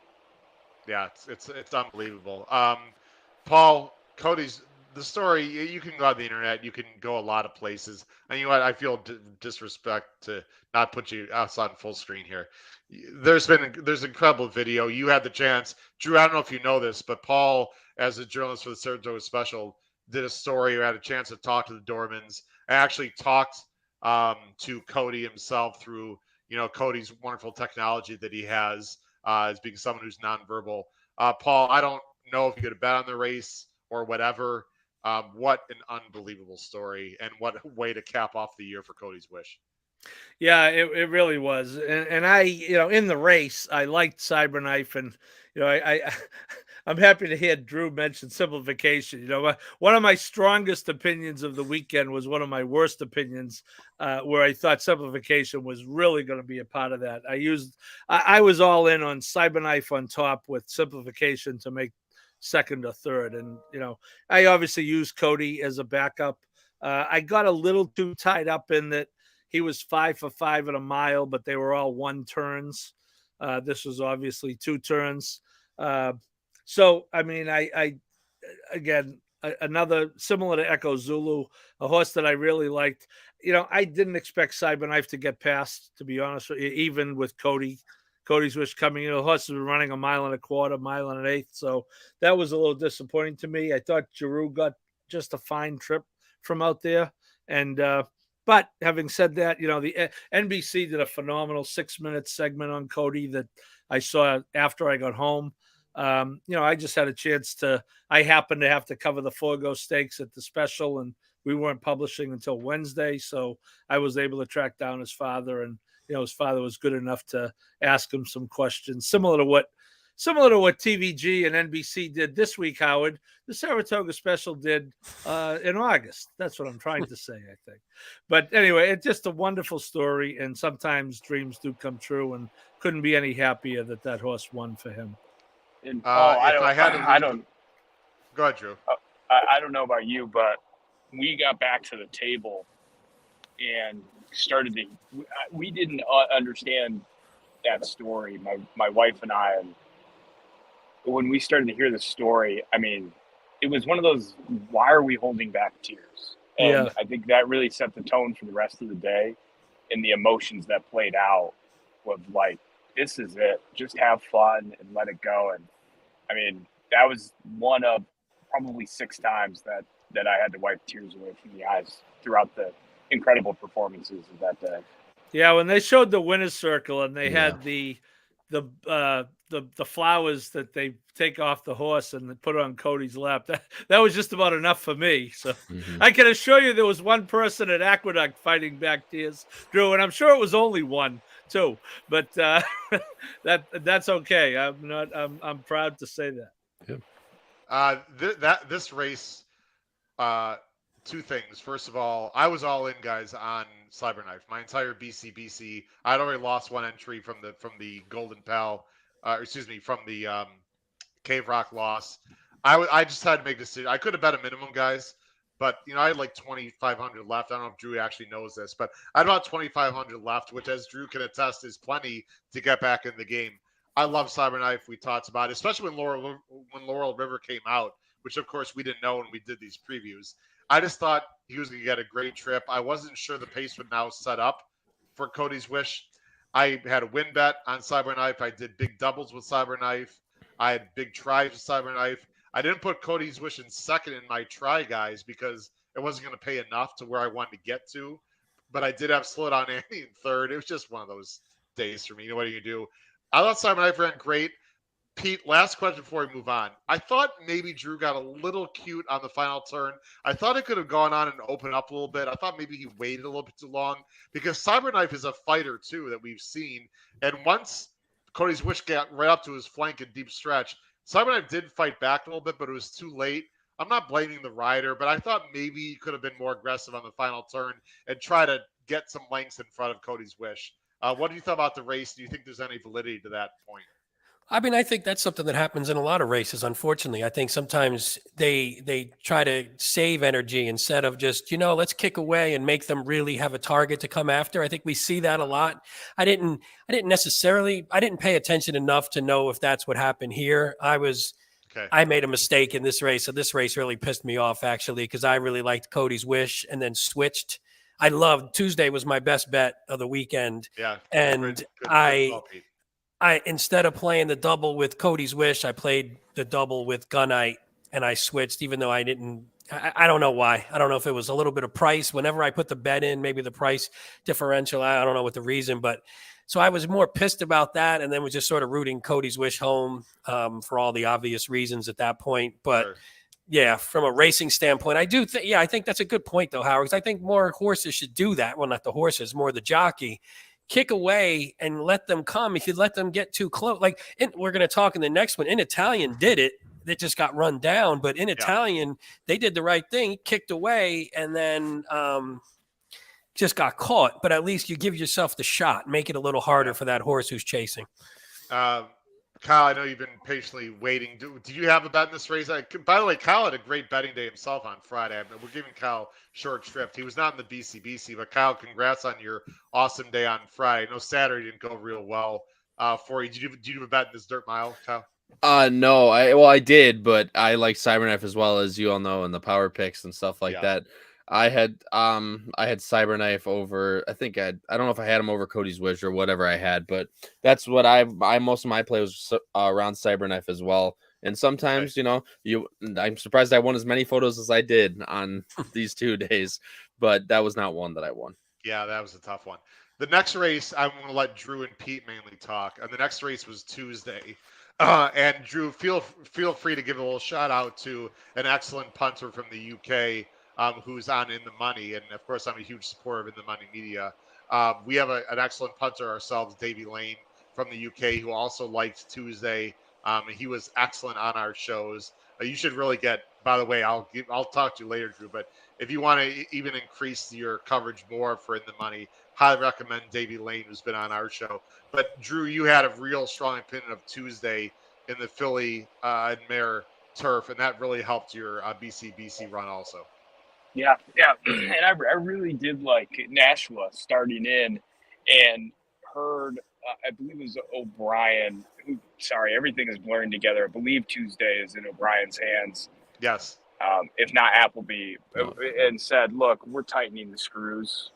This is the step we wanted to take." And considering Tuesday had already beaten up on Nashua, it was an easy decision from there, and had to go all in and leverage that opinion into a horse I didn't love, but I knew as the week Wow. went on, speed favoring Jackie's Warrior, and so that was the pick. I mean, it was Tuesday all in, $2,600. I think was the actual bet amount that was going to pay around 30,000 with Jackie's Warrior, and I was live to Tuesday for 5. That's the whole key. Can you repeat that, Drew? Because I think some people might be confused when they hear the ITM show. Just repeat what you said at the end there. That's important to note. Yeah, so I was live for 5,000 to Tuesday from Cody's Wish.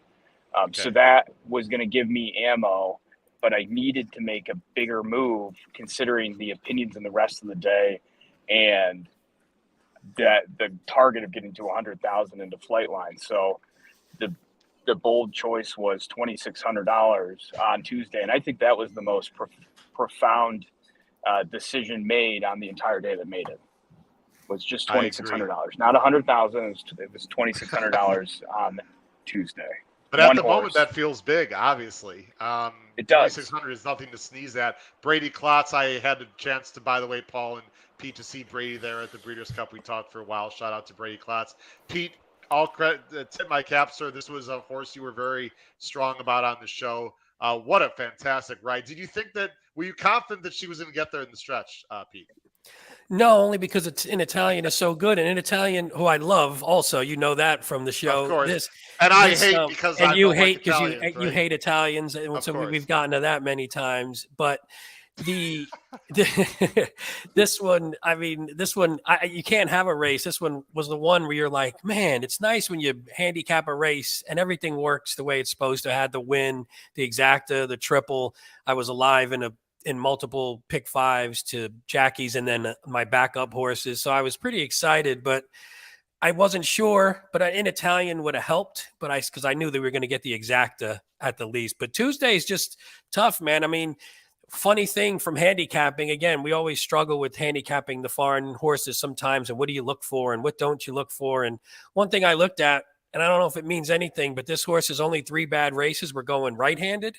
And when it went left-handed, it ran really well and against really good company. It was like, and I watched the replays of the winning races as opposed to the other ones, and they just looked great. So I was like, this horse is going to be a little bit of a price. Actually got bet a little bit more than I was hoping, but I assume that's because of the dominance of the Euros up until that point over the 2 days. But, it was a good race for me. I enjoyed it. And in Italian ran phenomenal. I mean, what else can you ask for a horse going that long for the first time? She put the right fractions in. She got pressed a little bit. She kicked away and just got run down, but ran fantastic. And just to shout out Chad from our Saturday preview show, he had Lady Spitesphere, who went off at 30-1. He had that in his top 3 absolutely. and said that was one to play. So shout out to him. And I think that might have been one of the reasons, because I thought that horse looked intriguing, but I looked back because of some of the things he mentioned. So I think that was one of the reasons why I included that one in the 3rd spot, because I didn't go all or anything in the triple, but I included that one, I think. So thanks, Chad.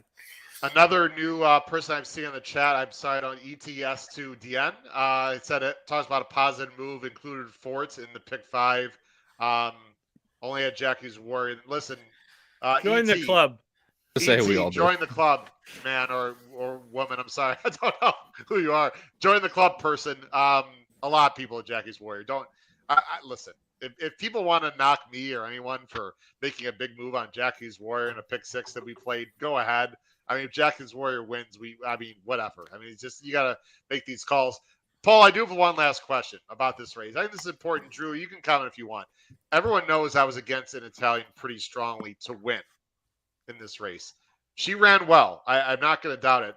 But, Paul, is that okay if I feel a little bit vindicated that she didn't win? I mean, when you play a pick 5 or an ABC and you don't have this horse as an A, I mean, she ran well, but she didn't win. That's all I personally care about in a horizontal. How do you mix your emotions or assessment to yourself, not to the outside, but to yourself when a horse you don't like runs well but still loses? I felt okay with my comments about it. Yeah, I think that's fair, but this is something I will tell you I picked up on during the race. It's usually after the race that I figure these things out. If you go watch the race, In Italian was pressed pretty good by Toy. Okay. Toy is trained by Aiden O'Brien. Yeah. Okay. And I said that to Doc Jeff Mora, who's a loyal. We were sitting right across the table with each other at Accurate. I said, Doc, this is not a mistake that O'Brien's horse is making sure In Italian doesn't waltz along on the lead here, as she was able to do in the previous New York races, right? There's the And fractions, Paul, if you want to comment on the fractions in the middle of the screen. Yeah, I mean, 46-1, 110-1. And, you know, you just look at Toy. Look at Toy's running line. Second, fourth, ninth. So Toy wasn't going to win the race, and I'm sure Mr. O'Brien knew that. And, again, this is – everything's fair in love and war, but it is no surprise that the horse hounding In Italian was another O'Brien horse. And I guarantee you, Wayne Lorden, who's a pretty good jockey, who was on Toy, got every dollar that Aiden and Brian gave him because that's exactly what they wanted there. Right. Drew, were you confident Tuesday was going by the stretch? Sorry, what did you say about Tuesday? Were you confident Tuesday was going by in the stretch? And then we'll move on. I think that question's better to ask Kyle. If it came out about it. Kyle, were you confident? I was not confident until they passed the 16th pole, and I saw her ranging up, and me and Drew can attest. Drew's not a very loud guy. I was doing the yelling for both of us that entire day. I was, just the will home. I mean, like you guys said, Toy did the job that Aiden O'Brien probably wanted her to do. And you saved it. I did save it. We're good. But I knew from the 16th pole, right when that started ranging up, I knew we had a very good chance to win that race. And I say we, but obviously Drew had it.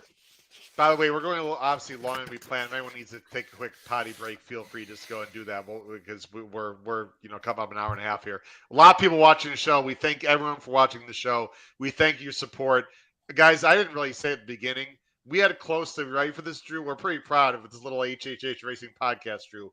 We had close to 20,000 views between our 5 or 6 shows. And I also went on to our listening platforms, guys.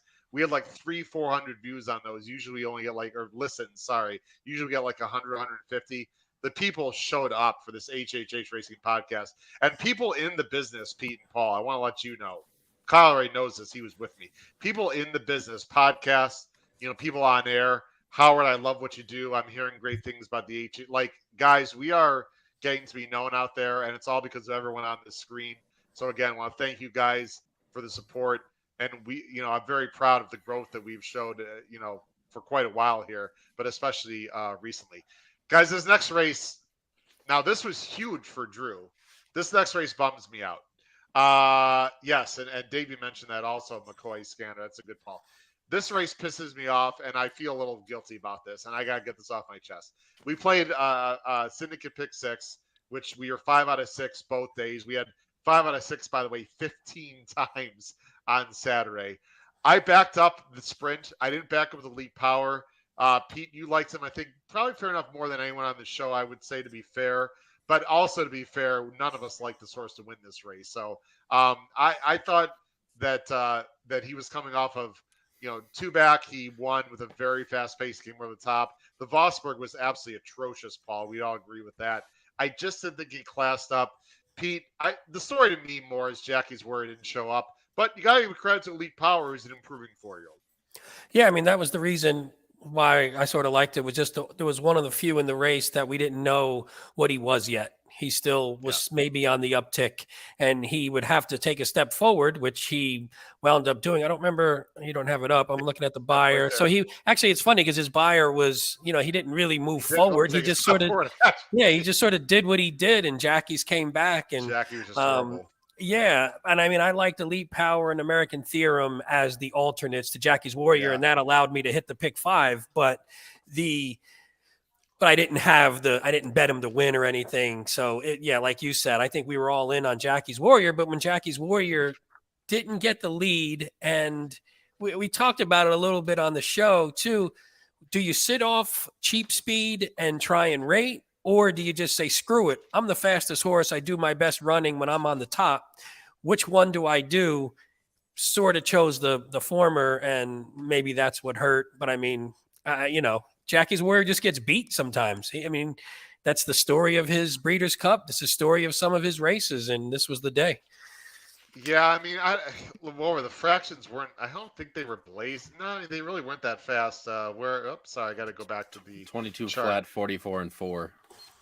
Yeah, I mean, I don't know. I mean, when I saw the buyers, guys, and Drew, I know this was a huge race for you with Elite Power, who actually was your second choice. But Drew, when I saw the chart, I don't know if you can see the screen very well, Drew, but Elite Power did what he's been doing. Jackie regressed 12, 13 points, Drew. I mean, Drew, if you had told me, today that Elite Power ran a 100 and was one of the better buyers in the race, I would have felt even more confident Jackie's Warrior was going to win. Right. Yeah. And I waffled back and forth on what to do. And so it was Tuesday into Jackie's Warrior all in push. Don't forget, I was live to Tuesday already, so $5,000 in the bankroll, and decided that, again, we'll talk in more depth on this, but the target was to walk out of the Modern Games race with $40,000, and we I took a look at how much it was going to cost to get to that with Elite Power into Modern Games. And it cost next to nothing. I think it was a $2,300 bet in the grand scheme of things. So that was an easy decision to make. And then was able to actually take some other money and spread it on Jackie. Because to your point, right, the track was playing a little speed favoring. Obligatory couldn't get up, which was a huge question mark. So why try and risk more than you need? I think that's a huge, huge lesson. Why risk more than you need to get the target you want to hit at the specific point in the contest? And so was able to take, I think it was like $1,500 or $2,000, and throw him Jackie's Warrior into Dream Loper and Regal Glory, two horses I was scared of in the turf mile of, that would also yield $40,000. So if Jackie's Warrior wins, I have 3 outs. If Elite Power won, I had 1 out that I felt really confident in and was the whole goal of the day. 40,000 Modern Games. Wow. Well, we all know what happened, guys, because the next race, small regret for me because I went deeper on one of my pick 6 tickets here. But I just thought if there were chaos would happen, it could be here. No chaos. Modern Games, we actually didn't even break great, I thought. Just came over the top. And I will say, guys, I don't hear Matt Miller. I've watched a bunch of races with Matt Miller. He's usually pretty quiet. And Drew, you don't know this, Drew, because we were separated. We can talk about that later. I was not with Drew next to him for any of these races at all. Kyle was actually next to him. I was with Nancy. Drew, I was holding on Nancy. I was supporting her there, Drew. Once Modern Games tipped out, Drew, at the top of the stretch, I was like, come on, let's go. I was like, fly, Modern Games. And I can't remember what Matt said, but he yelled out something. We'll have to ask Matt later time, Drew. You'll have to ask Matt. But I was shocked. I'm like, who the hell's that? Because Matt's usually pretty quiet. And he Drew, he was hard pulling for you in this race. I got to tell you, we both were. Modern Games, fantastic. Clearly loves American racing. I think he'd be best never going back to Europe, Drew, personally. But that had to be a special feeling when Modern Games won, Drew. Yeah. Things started to hit autopilot at that point. It was all right. We're gonna go back and see Nancy. Yep. Give you guys high fives. Yeah. I'm gonna go up kind of by myself and grab another Heineken from our bartender Adrian. And wait, another Drew? Was there a count, Drew? Was there a count? I was actually not finishing Heinekens because I knew it was going to add up too many at the end of the day. So I think it was about 7 or 8, but I probably only finished 3. Okay. So we'll call it the better part of 5 beers. Was it Adrian? Was that in the Blue Guest room? Was that his name, guys? Yeah. Yeah. Shout out to Adrian, by the way. He was awesome, Absolutely. Kyle. Kyle got the most free drinks Petey's ever got in his entire life, by the way. Love it. Love it. This past weekend. I don't know who else. Paul. Well, Paul, you okay back there? I didn't want to. Oh yeah, I'm good. Modern Yep. Games. Kinross finished a good third. No real surprise in this race. Modern Games was fantastic. 3-year-old of the year, Paul. I've heard a few echoes. Well, I'll tell you, this is a serious horse, and I actually heard during the week a little, anti, people looking for ways I to did beat too, him a little bit.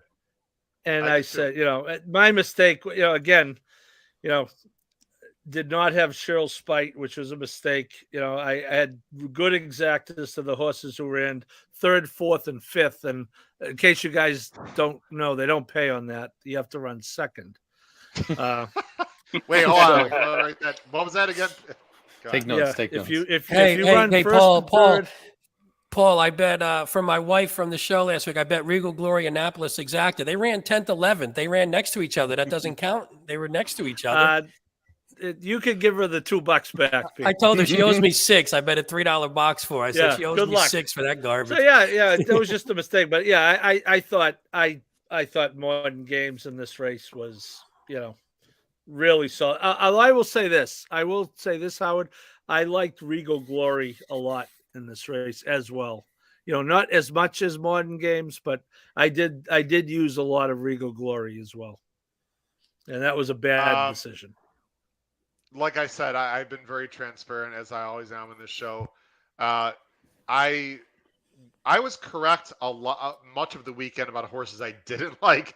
I was just wrong at times on horses I did like. I talked about this forever. I didn't understand, the love for sure in this race on a few horses. And Annapolis, I thought was overrated.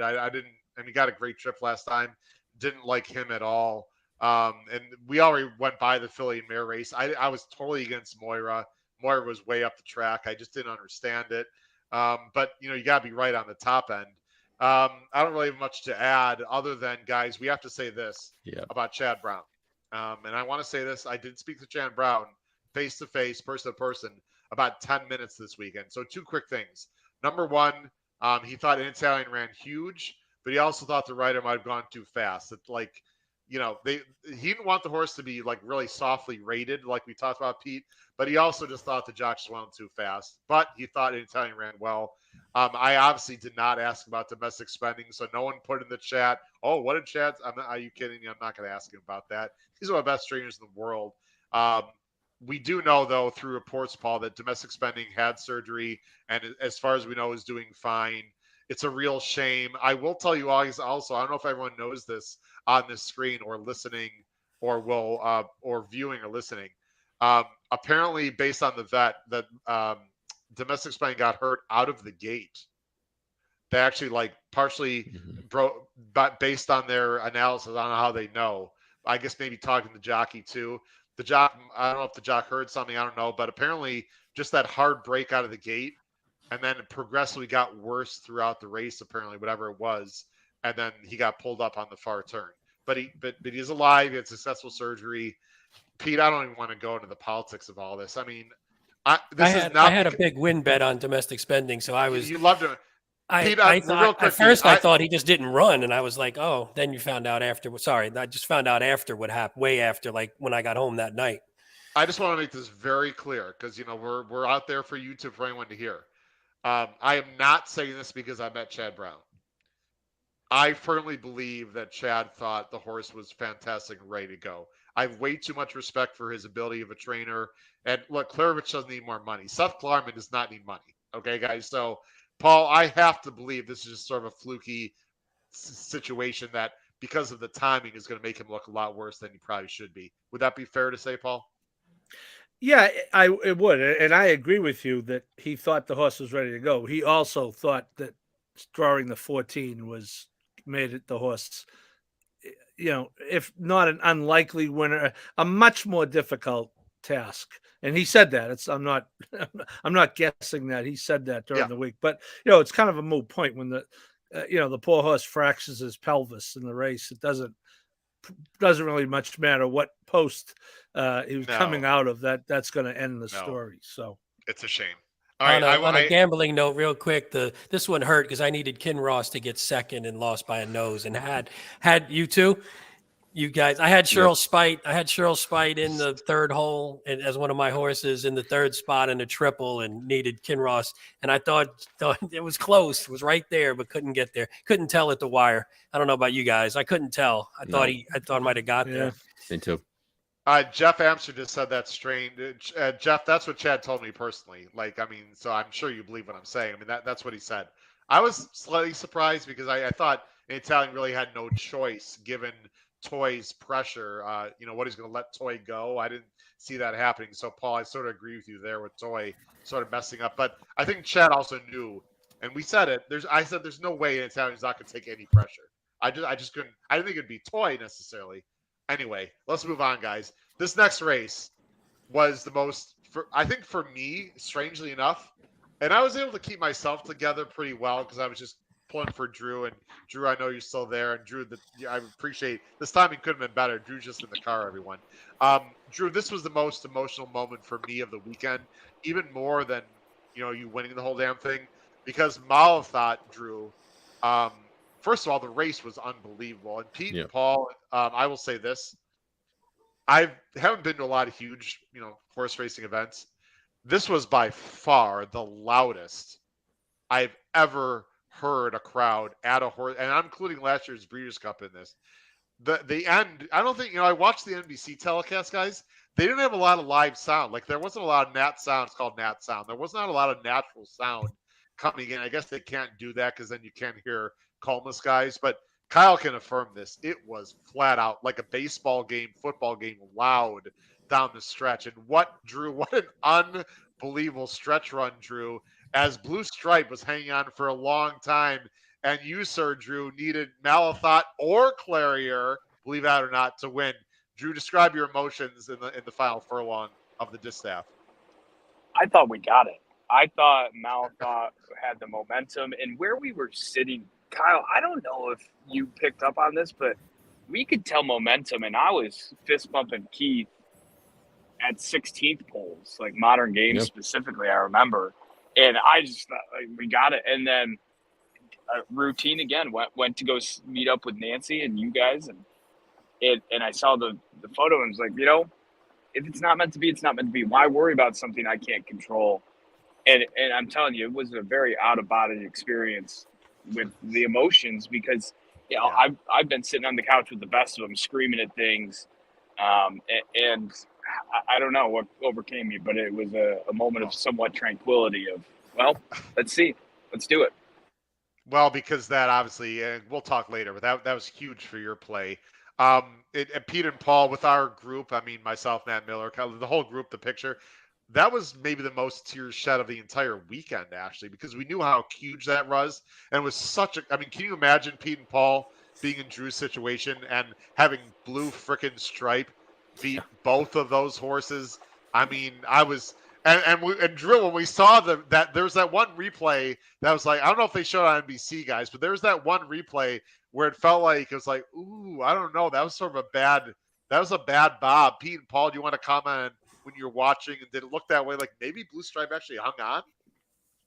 Yeah, I was I was watching the FanDuel feed from Aqueduct, okay. And and Doc Mora had a pretty good bet on Malathat, and we were same deal. We were pretty confident he had it, but yeah, I agree, Howard. There was that one little pause, and hats off to Blue Stripe, and I missed it, but I guess Mike Welch from the DRF was all over this horse all week. Did I turn her into a him? Yes, you did. Drew, if you have some water, feel free to drink it. But no, I guess Mike Welch was all over this horse on the workout reports. He and was. liked her, and she, and Hector Barrios, she ran her eyeballs out. She's right in between three really, really good fillies, and gotta show the stretch fillies guys. and mares. Yeah, I haven't had the heart to rewatch this, Howard, by the way. Is that okay? We can stop it, Drew, if you want. No, absolutely. Let's Drew, do tell it. us what you're thinking, and now you see it live. Here's Malathot. Great job getting to the outside. Claire is saving ground. I think right here you're thinking I'm pretty good, right? I thought Clarier had Me too. because it was a rail ride, and I knew what she had, and she wasn't going to be too far back. So I thought for sure, Blue Stripe is going to fade here. And like this move right there, oh man, I thought Right here looks like Clairiere- Clairiere, right? We all agree with that?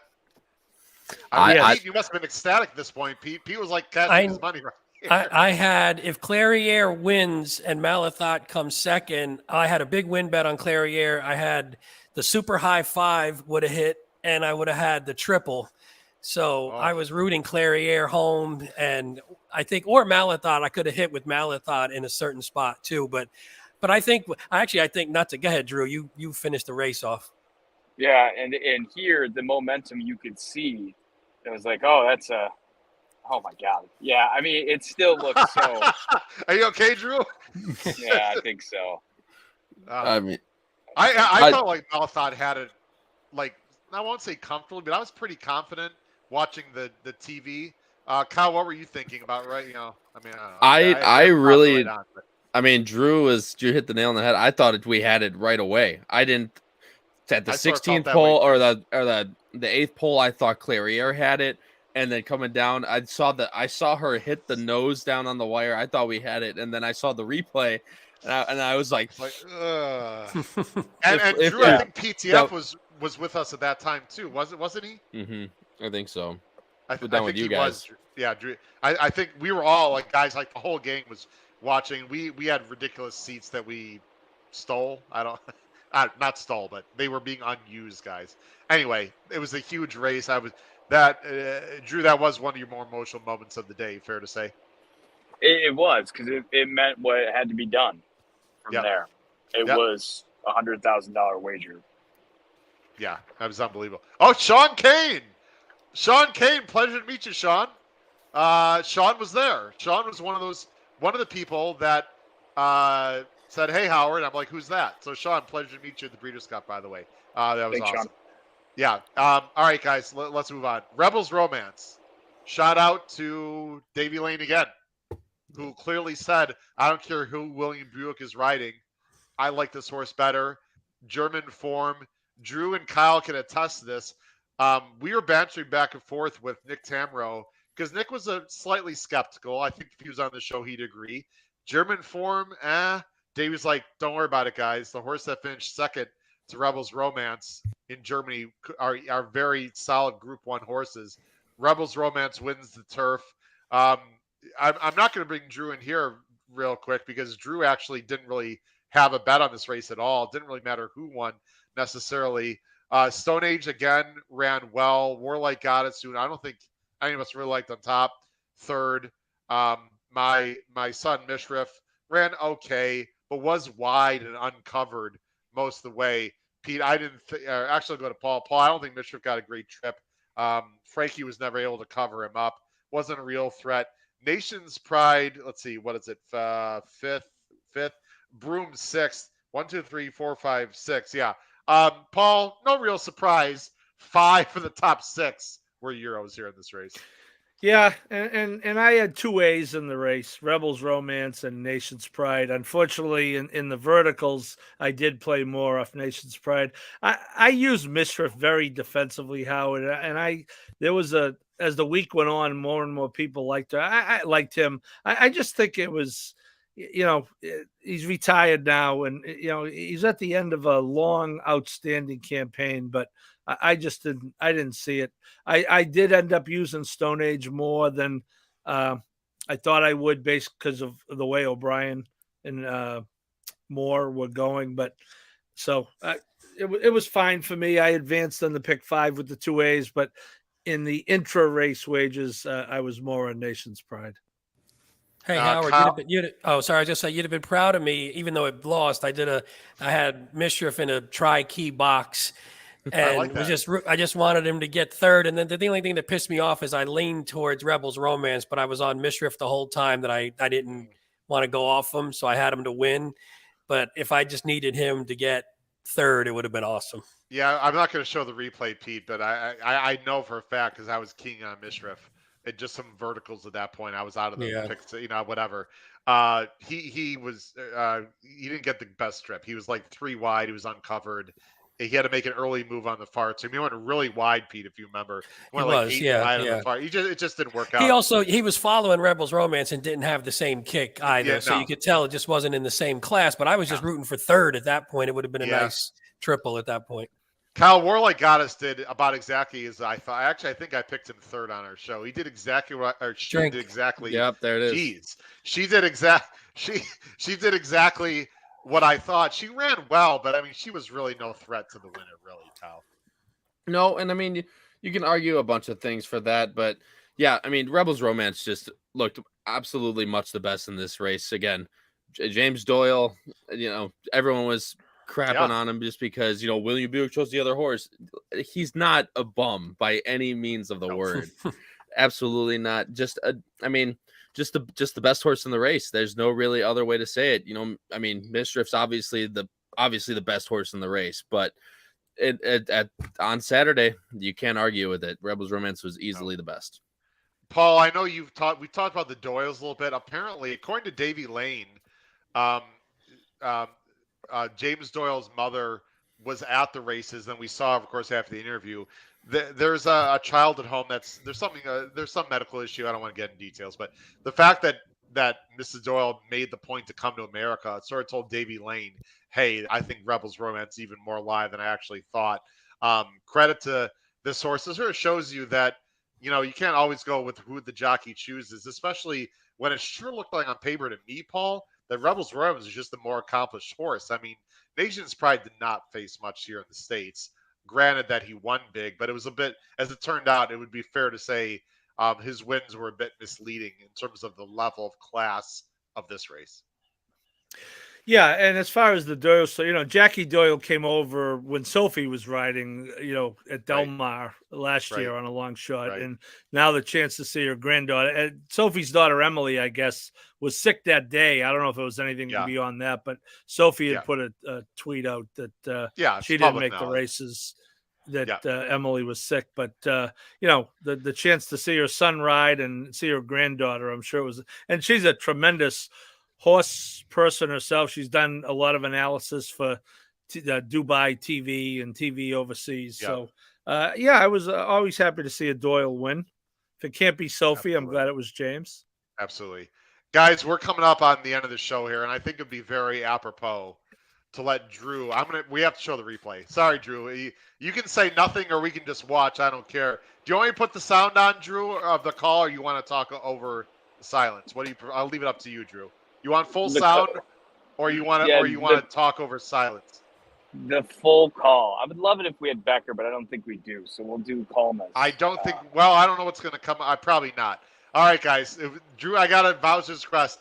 Let's watch the 2022. Actually, I have to stop sharing here and then bring it back on. Let's watch the 2022 Breeders' Cup Classic, the race that gave Mr. Drew Coatney the 2022 BCBC victory with the absolutely incredible effort by a horse named Flightline. Here it is, folks. The 2022 Breeders' Cup Classic. Flightline wins the race.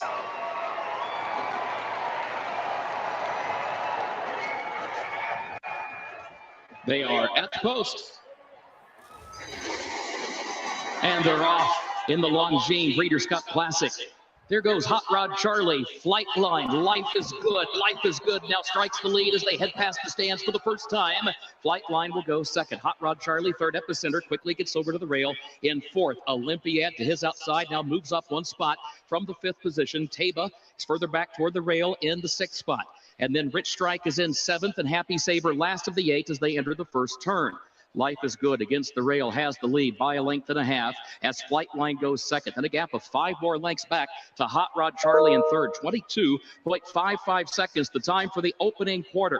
Olympiad, then Taba. Now Taba's moved off the rail, moves up from fifth into fourth. Now draws alongside of Hot Rod Charlie to challenge for the third position. Further back, Epicenter, Rich Strike, gap of 6 more back to Happy Saber, who is last. Life is Good, though, is the leader. Life is Good guides the field up the backstretch, leads it by 2 lengths. Flightline is second. Fabian Pratt checks over his shoulder, sees it's nearly 10 lengths back to Hot Rod Charlie in third a length. Taba is in fourth. and is followed by Olympiad. Rich Strike, Happy Saber at the back. 45.47 seconds to time for the first half mile. Life is Good, the leader to the far turn, and has it out to 3 lengths now. Flightline is second. It's a gap of 10 back to Hot Rod Charlie. Olympiad, then Taba. Moving around the turn for the quarter pole. Here's Flightline. He was 3 lengths away. He was 2 lengths away. He draws within a length and a half of Life is Good, and this duo goes on past the quarter pole into the stretch at Keeneland, and Flightline just moves right by Life is Good. Flightline has the lead. He's got it by 2. He's got it by 3. A furlong to go. Life is Good is second. Gap of 5 back to Taba. Flightline, a 16th to go. World-class racehorse, world-class performance, and a world championship event. Flightline has won the Breeders' Cup Classic. Ooh. Drew, are you okay? I'd be lying if there wasn't tears in my eyes. You know, it makes you think of when you have smells, you know, that bring you back emotions. And that's the first time I've heard Kurt Becker's voice in all of the replays. And it's insane, man. I don't think I want to turn over to Kyle because I think Kyle's about to lose himself. Guys, screw that. Turn it over to Kyle. Screw that. Kyle, I mean, that'd be the second time Kyle breaks down on the show tonight. Kyle, your thoughts? Man, I don't know. I'm so glad it was Kurt Becker. I really am, because it was all that was playing in our ears, Drew, when he was coming down the stretch, and I got literally full body chills because I mentioned this to Drew afterwards. Was right when he goes, Flightline was 3 lengths away. Now he's 2 lengths away. Now he's 1 length away. Like that. Right then is when Drew, I'm sure Drew, but I both knew that something special was coming. Hey, Drew, do you know how close he got to the rail? I mean, I'm not going to suggest by chance he was going over the rail, but Flightline got pretty darn close to the rail here. And actually, Flavian had to go left hand. Now we'll see. He actually had to go left hand to make sure to keep him straight. I mean, he rode the rail. I don't really know why, but I mean, I wasn't nervous, Drew, but I noticed that after the fact. I was like, wow. He wasn't exactly 3 or 4 passes off the rail, Drew. Yeah, I don't think I noticed that until just watching this replay now. But to Kyle's point, I mean, it was body chills and the amount of adrenaline. And Peter Fortitel called me and said, I have a terrible feeling. I have a really terrible feeling. Someone got you. And plays will be released, but if Taba gets up on Olympiad, I lose. I mean, that's how close this entire contest was. And so many things had to go right. Look at the distance on the far turn. I mean, you know what race this reminds me of a little bit, Drew, is the Zenyatta Blame race. But that shows you how damn good these two horses are, because the Zenyatta Blame race, remember, like, the horses came back to the field. Flightline, like, still went on. I mean, at the half-mile pole, they were, like, had horses like Olympiad, Pete, and Taba and Epicenter, really good horses, like 11 in front. I was, like, freaking blown away as I'm watching the race, Pete. Like, my God, these two horses are so much better right now. I mean, of course, Life is Good didn't turn that way, but the spread, Pete, was like, holy crap. Yeah, but I guess you have to think about it too. What were they going to do? Go and try and chase those two monsters up front? No, then you know you're done. I mean, you're cooked at that point. So, yeah, it was when you're watching it, you're going, well, if I'm trying to beat Flightline for any stupid reason, that's not happening at this point. You knew Life is Good was done. I mean, that was a foregone conclusion. So it was just one of those where I was, Drew, I was with you, not for anywhere near, but I was like, I had a weird super high 5 bet where I'm like, I need Olympiad to come second. If Taba gets second, I lose. And I was just like, I can't believe that he held on, because it was you couldn't even watch them. They weren't even showing the back horses on TV. You were just sitting there going, I don't even know what the hell's happening here. Oh, yeah, it was something. I'll tell you what, Pete. Olympiad, people are not giving him enough credit. I mean, they were next to each other the whole time. Olympiad was flying. down the stretch at Keeneland. Like you said, they didn't even show. You couldn't even see them. You couldn't see it. I didn't know what the hell was. On You the were just screen. looking at the little numbers on the bottom, going one's one's in front, one's in. Well, I think Olympiad always got short changed because he ran that one bad race where Life is Good sort of cooked him. But I mean, that horse never does anything wrong, and he sort of proved it today. I mean, he was nowhere near the win, but I'll take that second place check if I was there. 30-1. Yeah. Too, which is Hey unbelievable. Drew, I'm gonna let you go, man, because you've been. I know your pride is in the car, but I feel bad here. I'm one thing I want you to mention, and then I'll let you go. And we'll get you on another time for more like BCBC convo, maybe with Matt Miller. Talk about someone I think you found out later on. You were no guarantee, especially if Taba had gotten second. Yeah, so I mean, hats off to Sean Borman, was able to. I think that's who you're referring to. Yes. I haven't looked at all the contest plays. No, yet it is because Sean. They haven't been released. But Sean had a sizable exacta into Taba, and I mean, if anyone deserves to snap me, it's that guy and his professionalism, and not only how he bets, but also how he carries himself. So, I mean, hats off to him and team. And you know, the other thing that second place finisher, I think we did the math. If he would have bet an extra 1,000, and he had plenty to spare, we would have lost as well. I believe it was, he did have the Olympiad exacta and hit it a bunch. And he just needed an extra 1,000. So it just kind of goes to show, to win these things, you can't lay off the gas. It's monopoly money, and especially when you come with a plan, you got to execute. Drew, we'll be in touch, buddy. I'm going to get in touch with you, and I think we'll try to get Matt and the three of us will chop up some of this BC, like the post-BC. We did a BCBC preview. We'll do like a post-mortem kind of BCBC convo. Drew, I cannot thank you. You added so much to this show tonight. You did not have to do that, Drew. I honestly, I'm about to hear it myself. Thanks for coming on, Drew, to the HHH Racing Podcast. You've always been a big supporter of this show, which means a lot to me and us because, of course, you're the business manager for a competing podcast, but I've never looked at that way to IntheMoneyMedia, who's done a great job. Drew, any quick final thoughts before we let you go tonight? No, I just think being at that table with you all and being the support network I needed in those moments meant the world. If I'm on my couch, the result probably doesn't happen. So, thank you. At least I can do. Thanks a lot, Drew. Have a great night. Thanks, Drew. Again, Thanks, tell Drew. Nancy we Congrats, give our Drew. best to Nancy and your child, and safe travels. We'll talk to you again soon. Cheers. Thanks, gents. Thanks. Bye. Take care, Drew. Cheers, Bye-bye. mate. Kyle, you know what's crazy is I think guys would be – well, I want to ask you a question, Paul. No, we'll look at Kyle. Paul, I'm going to let you end it. Life is crazy, isn't it true, Kyle? I mean, you barely knew the man at all, just like who he was even. You meet him did you meet him Thursday? No, you didn't. You weren't even there. What am I talking about? You meet him – what was the first time you met him? I'm trying to think now. Friday at 9 a.m. Friday morning. Really didn't know who he was. And then 24 hours later, you're like hugging him and having some really private, moments. And just he leaned on you during the races a lot. I mean, it's crazy, isn't it? You got a new friend, man. You got a new friend. Yeah, I know. Howard, you're gonna make me do it for a again. lifetime, probably. I mean, dude, I got him. Uh-oh. Like I said, I met him. I know. No, I'm good. Kyle? I'm good. I'm strong. I'm strong like bull. But I mean, 24 hours, I didn't even know the guy. 24 hours later, he hits $100,000 win bet, and I'm getting a jumping hug from a 35-year-old man. The bond that we shared during like those races was just unbelievable. And like I said to him, like it was one of the best experiences of my entire life. So I have all of you to thank for that. You especially, Howard, because you're the one that brought me there in the first place. But just insane, man. I have like I said, it's still settling in for me, and it wasn't even me, dude. Like it's insane.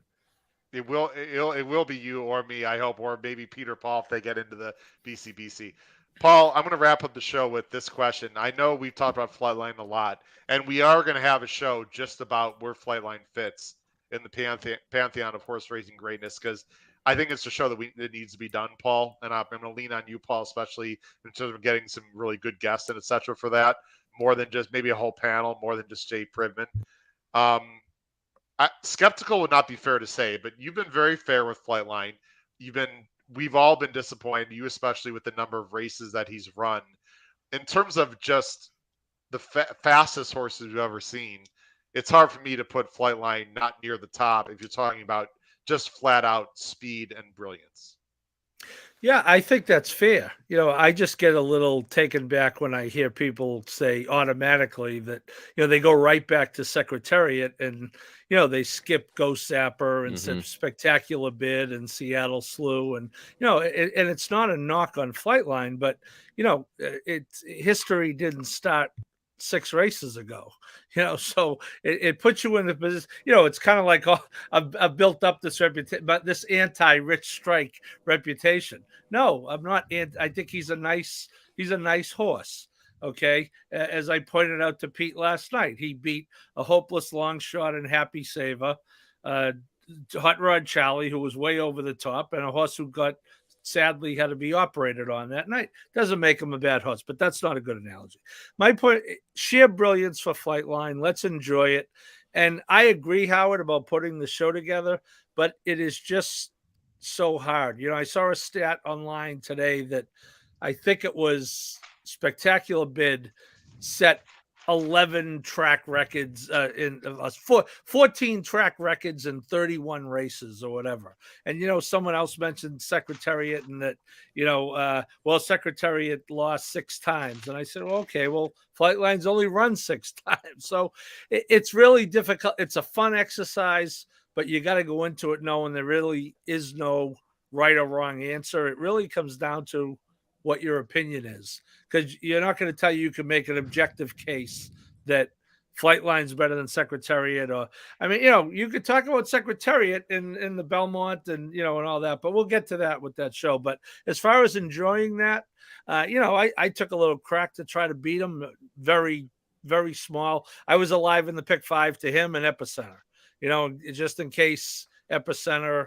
I thought if someone was going to pull the upset, and unfortunately, Epicenter suffered what could have been a life-ending injury. Thank God. There's a picture online today of Steve Asterson feeding him a carrot at Rood and Riddle. I think, like hugging. I think the in horse, a way they were, God forbid, Howard, if that has to happen. You probably want to be at Keeneland or Saratoga where there's a Rood and Riddle, like or Churchill where there's a Rood and Riddle clinic. Like Saratoga, it's literally next door to the Oklahoma track. And, apparently it's close by to Keeneland. So that's really the good news on this, that Epicenter is standing up and eating carrots today as we try to debate who might be better than the other. And same with Chad's horse. You mentioned Chad's horse, Howard, domestic spending, who apparently is doing okay. But I think it's a good exercise, but it really is hard to compare either way a 6 for 6 horse against 28 for 31. It's just a hard exercise. Pete, final thought on the Breeders' Cup. I let Kyle and Paul say their piece. Any final thoughts on Flightline? Or obviously he's retired. By the way, I would say Warlike Goddess will be the favorite in the Pegasus turf, not the Philly Mare turf, just the flat out turf. My prediction right now, I don't know if she's going to keep running. I think she'd be the favorite in that race. Yeah. Any final thoughts? Tabor ran well in the Classic. Going forward, Pete, or just you want to comment on Flightline, who, by the way, what was the value, Kyle? About $184 million. $184 million is worth after the 4.6 million for 2.5%. If my number's correct, Pete, I think on that. Right. Any final thoughts, Pete?